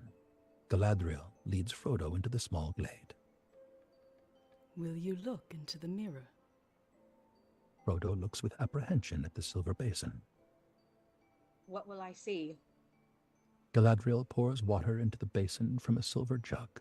A glow rises from the water. Even the wisest cannot tell, for the mirror shows many things. Things that were, things that are, and some things that have not yet come to pass. Frodo slowly steps up to the pedestal. He peers into the glossy surface. The night sky is reflected in the water. Suddenly, a figure takes form. The bowed figure of an old man, clad in white robes. He walks down a long road. Frodo leans closer to the mirror's surface. Close on, Gandalf lifts his head and looks directly at Frodo. Frodo gasps, his face lighting up with hope. Gandalf! Gandalf looks at Frodo with a fierce intensity. Frodo reaches out his hand toward the surface of the mirror. Suddenly, the image flares, burning out to white. The vision shifts. Frodo gasps in horror. The Shire is in ruins. The image suddenly widens to fill the screen. Buildings burning, bodies strewn about, dark shapes of orcs looting and destroying, Bag End billowing in flames. The party tree is hacked down. Frodo reels back as the mirror seems to grow. The nightmarish image sweeps past his head, engulfing him entirely. Image, Hobbiton, now an industrial wasteland. The fields and trees destroyed, replaced with brick factories belching smoke. Image, orcs brutally herd manacled hobbits into the factories. We see Sam, Merry, and Rosie Cotton, soot-stained and sobbing. They disappear into the factory hellhole. Suddenly, the mirror goes dark, and out of the black abyss, a single eye grows. Close on, Frodo is frozen, unable to move or cry out. The ring dangles from his neck inches above the water, not shimmering with curls of steam. Fire erupts around the eye. With a yell, Frodo pushes himself away from the pedestal and collapses on the ground. Light instantly fades from the mirror. Frodo comes to his senses. He is shocked. Galadriel stands still as a statue, unmoved, untouched by the horror. I know what it is you saw, for it is also in my mind. It is the future, Frodo. It is what will come to pass if you should fail. Galadriel looks at Frodo intensely. Frodo looks down. In his hand, he is clutching the ring. Frodo looks up at Galadriel. The Fellowship is breaking. It has already begun. He will try to take the ring. You know of whom I speak. One by one, it will destroy them all. If you ask it of me, I will give you the One Ring. You offer it to me freely. I do not deny that my heart has greatly desired this. Galadriel suddenly seems to rise in stature before Frodo's eyes. Frodo is suddenly afraid of her. In place of the Dark Lord, you would have a queen! Not dark, but beautiful and terrible as the dawn, treacherous as the sea, stronger than the foundations of the earth. All shall love me and despair. Frodo takes a step away from Galadriel. Galadriel suddenly laughs, a slender elf woman once more, clad in simple white, her voice soft and sad. I passed the test. I will diminish and go into the west and remain Galadriel. Frodo's confidence drains away. I cannot do this alone. You are the ring-bearer, Frodo. To bear a ring of power is to be alone. This task was appointed to you, and if you do not find a way, no one will. Frodo realizes what her message is. Then I know what I must do.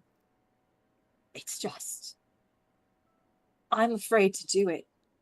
Galadriel kneels down to Frodo's height, staring at him intently. Even the smallest person can change the course of the future. The ring lies in the palm of Frodo's hand. His fingers close over it. Cut to exterior, Isengard Valley, day. An aerial shot shows the Tower of Orthanc. Do you know how the orcs first came to be? Interior, Orthanc chamber, day. Naked, Lurtz's eyes follow Saruman, a light with a mean intelligence. They were elves once.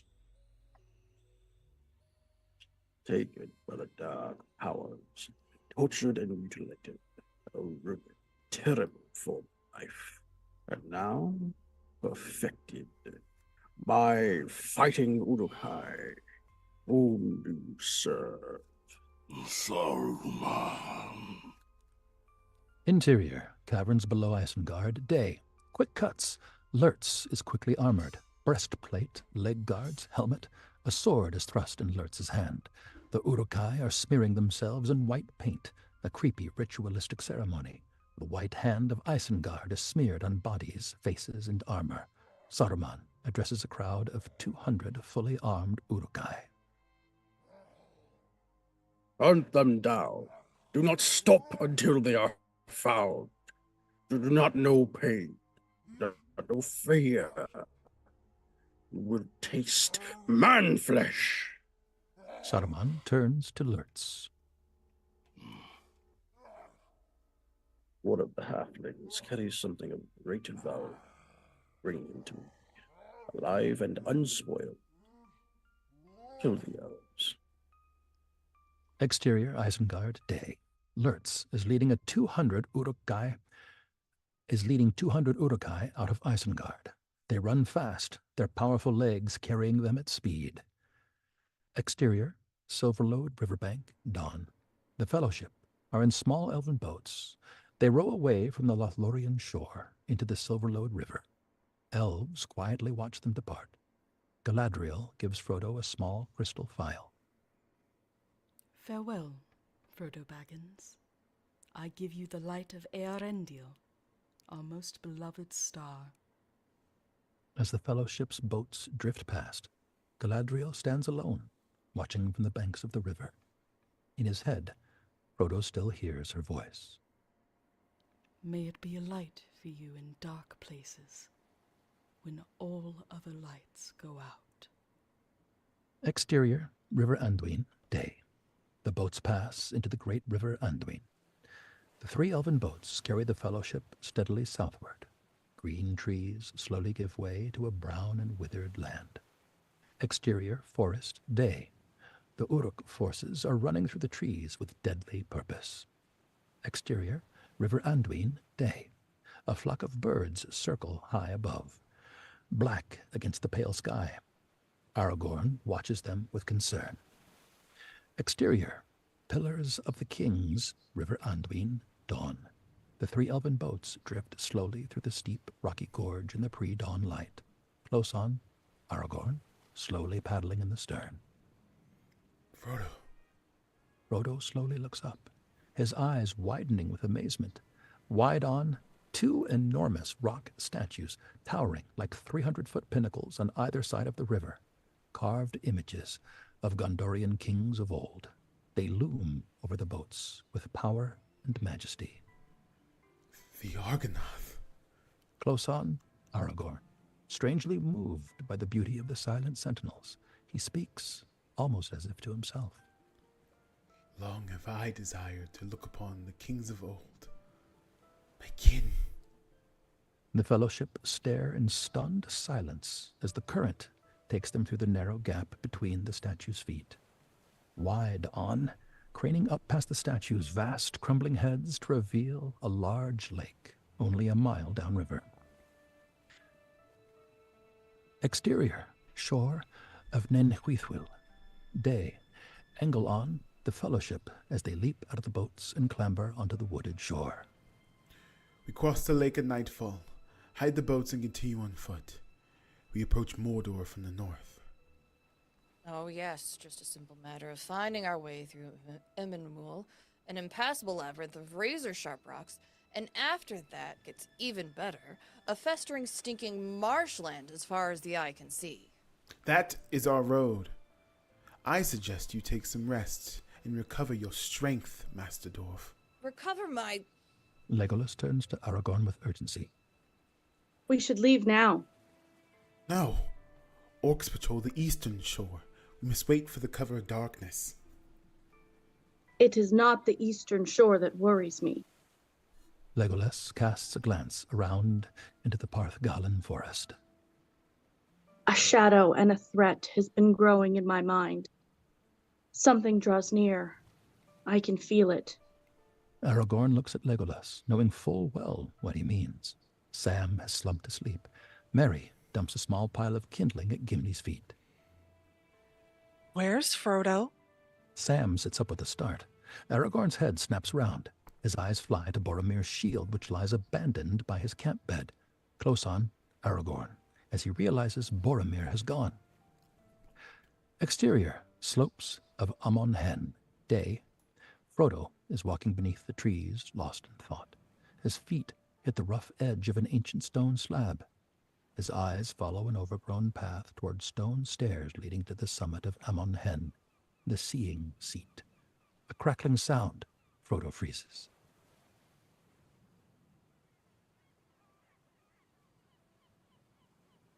None of us Sean, should you're wander muted. alone. Boromir, I can't hear you. None of us should wander alone. You, least of all. So much depends on you. Frodo? Frodo turns slowly. He stares at Boromir, tense, cautious. I know why you seek solitude. You suffer. I see it day by day. Are you sure you do not suffer needlessly? Frodo stands silent for a moment. The murmur of the wind in the trees and the distant roar of the Rauros can be heard. Let me help you. There are other ways, Frodo. Other paths that we might take. I know what you would say, and it would seem like wisdom but for the warning of my heart. Warning? Against what? Boromir has started forward towards Frodo. He pulls himself up. We are all afraid, Frodo. But to let that fear drive us to destroy what hope we have, do you not see that that is madness? There is no other way. I ask only for the strength to defend my people. Boromir angrily drops the wood he has collected. If you would but lend me the ring. No! Frodo steps hurriedly away from Boromir. Why do you recoil? I am no thief. You are not yourself. What chance do you think you have? They will find you. They will take the ring, and you will beg for death before the end. Frodo turns to leave. You fool! It is not yours, save by unhappy chance. It might have been mine. It should be mine. Give it to me. Give me the ring. Boromir leaps on top of Frodo, grasping for the ring. Frodo has only moments to act. Frodo rips the ring from around his neck and rams it on his finger. Frodo disappears. Boromir spins wildly around, yelling into thin air. I see your mind. You will take the ring to Sauron. You will betray us. You go to your death and to the death of us all. Curse you! Curse you and your halflings! Boromir stumbles and falls. His body shakes as if in the throes of a fit. Slowly, he comes to. Frodo! Frodo! What have I done? Please, Frodo! Exterior, seeing seat, day, in the Twilight World. Frodo races through the misty Twilight World, past the foggy shapes of twisted trees. Somewhere behind him, Boromir's distraught voice carries from another dimension.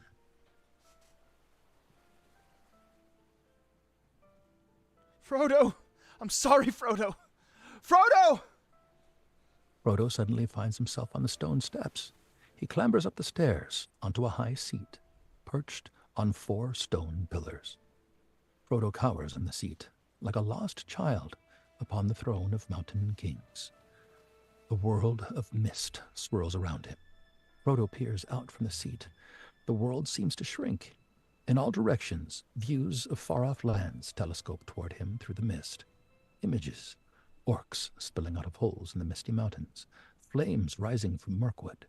Grim-faced Easterlings march to war, black ships sailing into the south. All the power of the Dark Lord is in motion. Frodo moves his gaze toward the east. Fire explodes against the smoke as a huge mass of black battlements fills Frodo's vision. A mountain of iron, immeasurably strong, tower of adamant, Barad-dûr, fortress of Sauron. Suddenly, Sauron's eye leaps toward Frodo like a finger of light.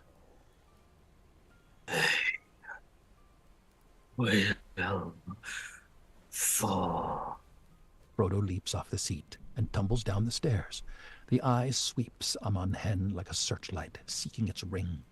With a huge effort, Frodo wrenches the ring off his finger.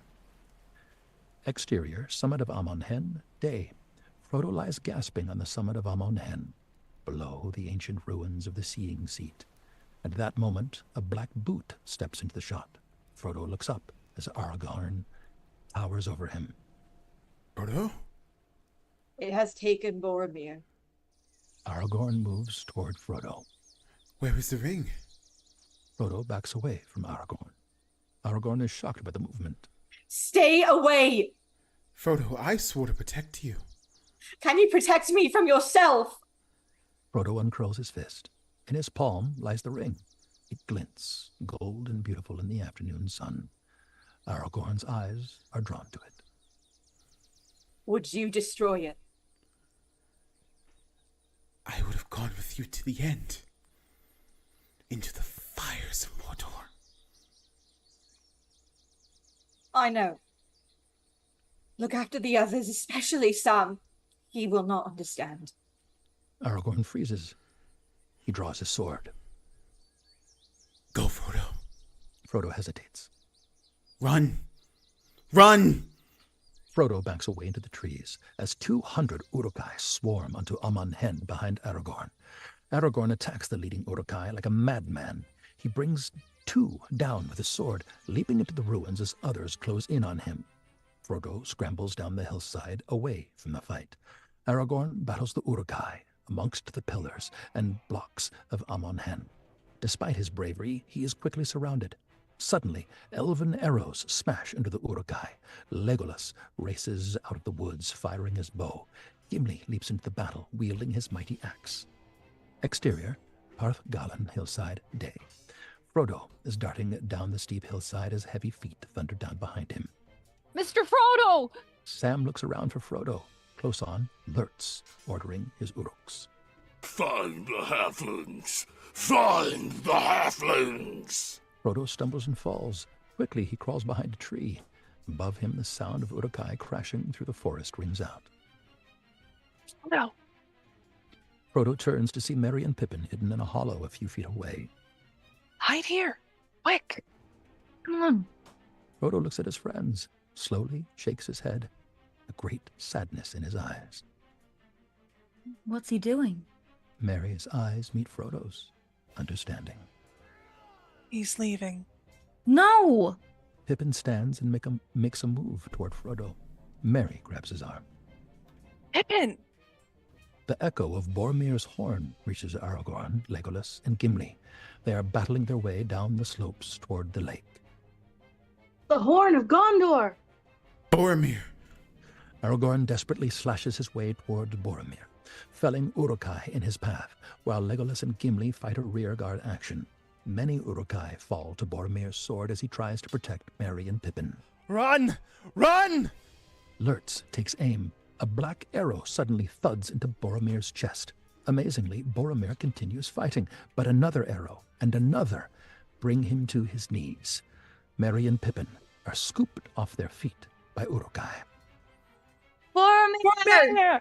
Boromir! Lurtz aims his bow at Boromir's heart. Suddenly, Aragorn charges at him, smashing the bow with his sword. They lock into a deadly battle. Aragorn cuts Lurtz down and races toward Boromir, who lies slumped against a tree, Uruk-hai arrows sticking out of his chest. At least 20 dead Uruk-hai lie heaped around Boromir. His horn lies at his feet, cloven in 2. They took the little ones. Aragorn quickly tries to staunch the flow of blood from Boromir's shoulder. Frodo? Where is Frodo? I let Frodo go. Boromir holds Aragorn's gaze. Then you did what I could not. I tried to take the ring from him. The ring is beyond our reach now. Forgive me. I did not see. I have failed you all. No, Boromir. You fought bravely. You have kept your honor. Aragorn tries to bind Boromir's wound. Leave it. It is over. The world of men will fall. And it will all come to darkness. And my city to ruin. Aragorn! I do not know what strength is in my blood, but I swear to you, I will not let the White City fall, nor your people fall. Our people. Our people. Aragorn places Boromir's sword in his hand. Boromir's fingers tighten around the hilt. I would have followed you, my brother. My captain. My king. Aragorn lays Boromir down. He is dead. Be at peace, son of Gondor. Aragorn bends and kisses Boromir's forehead. Legolas and Gimli appear behind him. Aragorn stands.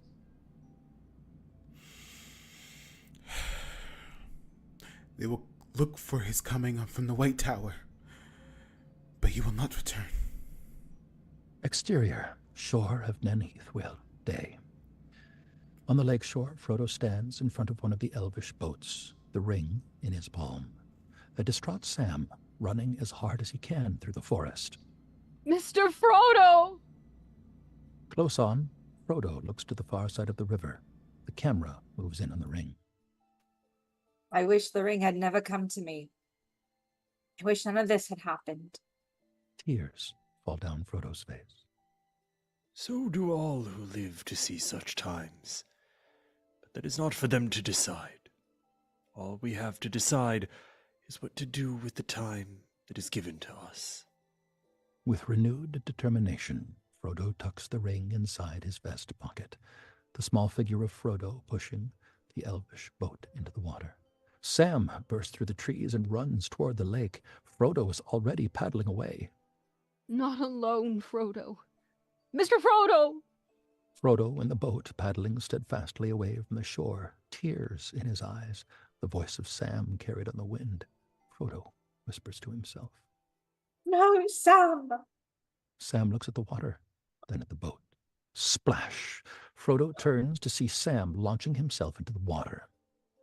Sam, I'm going to Mordor alone! Sam splashes hopelessly toward the boat. Of course you are. And I'm coming with you. You can't swim! Sam starts to go under, spluttering and coughing. Frodo drops his paddle and scrambles backwards in the boat. Sam! Sam is underwater, hands flailing helplessly as he sinks. Close on, Frodo's hand grasping Sam's. Frodo pulls a bedraggled and half-drowned Sam into the boat.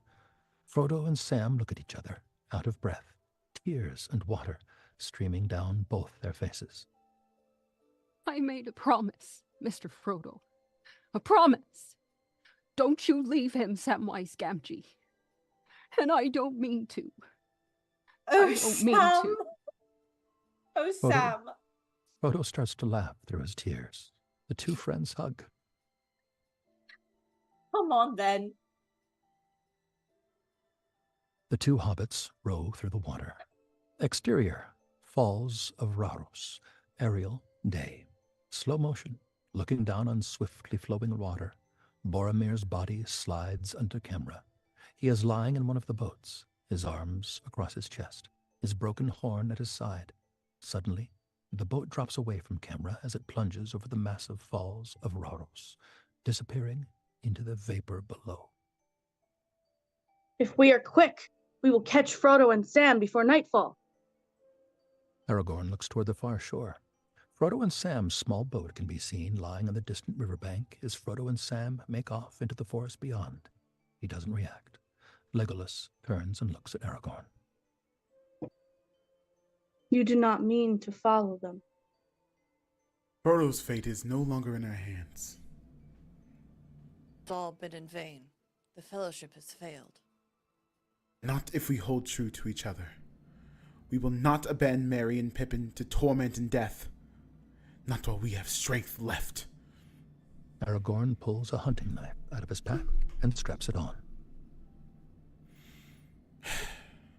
Leave all that can be spared behind. We travel light. Close on, Aragorn, a steely light in his eyes. Let's hunt some orc. Yes! Aragorn, Legolas, and Gimli disappear into the woods, following the Uruk-hai trail. Exterior, Emmenwheel Hilltop, day. Frodo and Sam scramble onto a high ridge, a distant line of saw-toothed mountains below a dark, oppressive sky. Black volcanic smoke rises behind the mountains. Mordor. Mordor. I hope the others find a safer road. Strider will look after them. I don't suppose we'll ever see them again. We may yet, Mr. Frodo. We may. Sam. Frodo looks at Sam with great affection, despite the grim outlook. Sam is undeterred. I'm glad you're with me. Wide on, the two hobbits setting off toward Mordor. The end. Yeah, baby. Let's go. Friggin' go.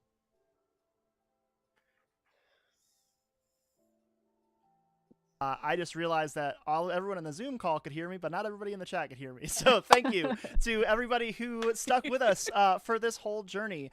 First and foremost, most importantly, if you haven't already, please, please, please check out the links in the description for how you can be supporting Palestine and supporting the people of Gaza in this time of crisis. Every single second and every single penny counts. So anything that you can contribute, even if that is just sharing it around and spreading the word, that would be amazing. I would like to very quickly roll the credits and give everybody here, all of this amazing talent, a chance to tell you where you can find them. So we're going to go ahead and start with our narrator, Frank. Hey, thank you, Sean, for bringing me into this very amazing project. I post very infrequently at FrankRomeo_VO on the Tickety Talkies, and I'm on Threads as Joemorph, JOEMORFIII. Please don't judge me. I can't change it. Perfect. And I'd hype something, but I signed an NDA. Amazing. And as our Gandalf, we have Patrick. Hello, Patrick Perini, he, they pronouns, and you can find me most often over on my podcast, unbalancedencounters.com. And for Frodo, we have Madeleine. Hi, my name is Madeleine. You can find me on all good social media sites at The Goose Girl. That's THEE, like Megan Thee Stallion or My God Unto Thee. The Goose Girl. I most recently did a Mummy TTRPG, so please go watch that. It's on Dice Times. Hell yeah. And our Strider, our Aragorn, Justin.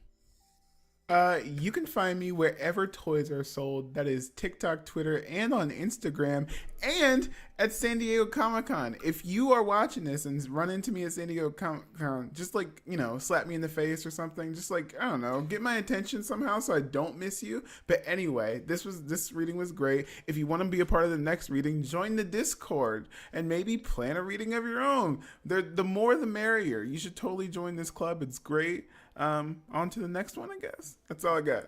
Hell yeah. And our Sam, we have Charlotte. Hi, I'm Charlotte Moore Lambert. You can find me on TikTok and Instagram as Cavatica, Cavatica. I'm sometimes an audiobook narrator. You could just look me up by my name, Charlotte Moore Lambert. And I would love to do this again. I'm very happy to be here. Awesome. And as our Bilbo, we had James. Wait!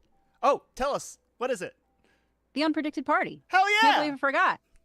I'm also on a Lord of the Rings podcast with a couple of these wonderful people, including Tori Fox and Justin and Kris. It's about what would happen if they tried to take the Eagles to Mordor. Don't do that. Don't do that. Imagine if we had 4 unpredicted party people on here and all of them forgot to plug the And podcast. all of us forgot. Yeah, we're nominated for Wow. a crit award and everything. And I almost Amazing. forgot. So go listen to the unpredicted party. It's fun. And next we have our Bilbo in James. Hello, I'm James. Sorry. You can find me on TikTok fairly infrequently too, under James Xavier VA. And that's kind of it. I'm a stage and screen actor out here in Vancouver, so you might see me around, maybe. Awesome. Our Galadriel today was Kris. That's me. Hey everyone, my name is Kris. I am TikTok's resident elf boy. Elvish is my entire personality. Very thrilled to play Galadriel here. I also guest star as Thranduil occasionally on the Unpredicted Party. Find me on most social media, but primarily TikTok. My handle is WizardWayKris, and that's Kris with a K. And Charlotte makes an amazing point in the chat. I don't think that we can move on from Kris without saying that they did an amazing job helping us all with the Elvish. And I don't think the Elvish would have come across as amazingly as it did if it hadn't been for their help. So big props there. I'm so proud of you all. You did so very well. I was Boromir today. You can find me on all socials at HighGainSad. I'm mostly talking about all of the TTRPGs that aren't D&D, and I'm also on Twitch at Imagination Arcade, where we're currently playing the Marvel Multiverse RPG on Sunday afternoons. It's been a lot of fun. And our Mary today was Mary. Hi, yes, I am the Typhoid Mary over on the Tickety Talks, where I make multi-fandom content, film, TV, TTRPGs, video games. Right now, I'm currently hyperfixating on Dragon Age and doing lore jumps on the new locations we're going to be going to in the upcoming Dragon Age Veilguard. So if that interests you, stop on by. Hell yeah. And our Saruman was Koji. Hi everyone, I go by Koji, he, they pronouns, and you can find me on a bunch of the social medias as the Koji is here. Cool. Okay, no. What are you doing, No. Koji? Koji What did you way more working than on? Saruman. Koji gave us Gollum everything. Like Yes. true. Koji owned. Performance of a lifetime. And The voice of the voice of Sauron. One band, one sound. Everybody brought it. Love it. You will more than likely find me in whatever script we do next. Hell yeah. And for our Pippin, we had Z. Hey guys, I'm Z. You can find me on the social medias at Isabella Vergon Writes or on TikTok at Turtles for Sale 93. You can also check out our brand new podcast, which name I remember, What Happened in the Malachite Wastes, which will be soon featuring some of the very members of this. It's a cozy modern fantasy slice of life, and only the pilot's out, so you have a great chance to catch up right now. Cool. And our Mrs. Sackville-Backen's gatekeeper / Gimli was Sara.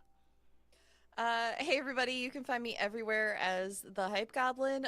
My mustache is currently falling off, so I'm just gonna hold it on. Oh god. Never mind, it's gone. You can find me everywhere as the Hype Goblin. I do nerdy things all over the internet, including professionally GMing a D&D 5e game that is our excuse to flirt with one another every Thursday night over on twitch.tv/the Hype Goblin if you want to join us for that. And I have some voice acting work coming up soon that I can't say, but keep an eye on whatever social media you choose to follow me on. It'll be everywhere pretty soon. What is D&D if not a chance to casually flirt with your friends? Look. I professionally flirt with my friends. Amazing. Next we have Cowboy Maggot / Woodstock Elrond / Lurtz, played by Thomas. Hi, y'all. I'm Thomas Avenger down in Houston. I'm in my closet because we ran out of power, just got it back, and my house was in construction anyway, so my posts have been scant. But you can find me at Texas Voice Actor or Thomas Avenger. I'm a teacher, painter, voice actor, all by trade, so let's make some stuff. Hell yeah. Our voice of the Black Rider, as well as Arwen and Haldir, was Tori. Hi everyone, I'm Tori Fox. 2 T's, 2 O's, 2 R's, 2 I's, FOXX everywhere. Sorry, it's long, I know. I am just a nerd on the internet, so I talk about nerd things that I enjoy. Mostly right now, it is dragons. So if you would like that, please come and join me. I am also on the Unpredicted Party with the folks, for some of the folks here. And we stream every other Friday, or well, we post every other Friday. So yeah. Hell yeah. And last but not least, our Hobbit bounder / Butterbur / Legolas was Taters. That's me. I'm Taters. I go by they, them pronouns. You can find me mostly on Instagram, lil.taters. And I post nerdy outfits like all of the things you saw me wear today. All of the clothes came from my closet because that's what I wear. So that's where you can find me. We love a closet cosplay. But once again, thank you all so much for joining us. This was loads of fun. Keep your eyes out for the next one because there will definitely be a next one. And we are very excited to bring it to you. So again, thank you all so much. And we will see you next time. Bye, everybody.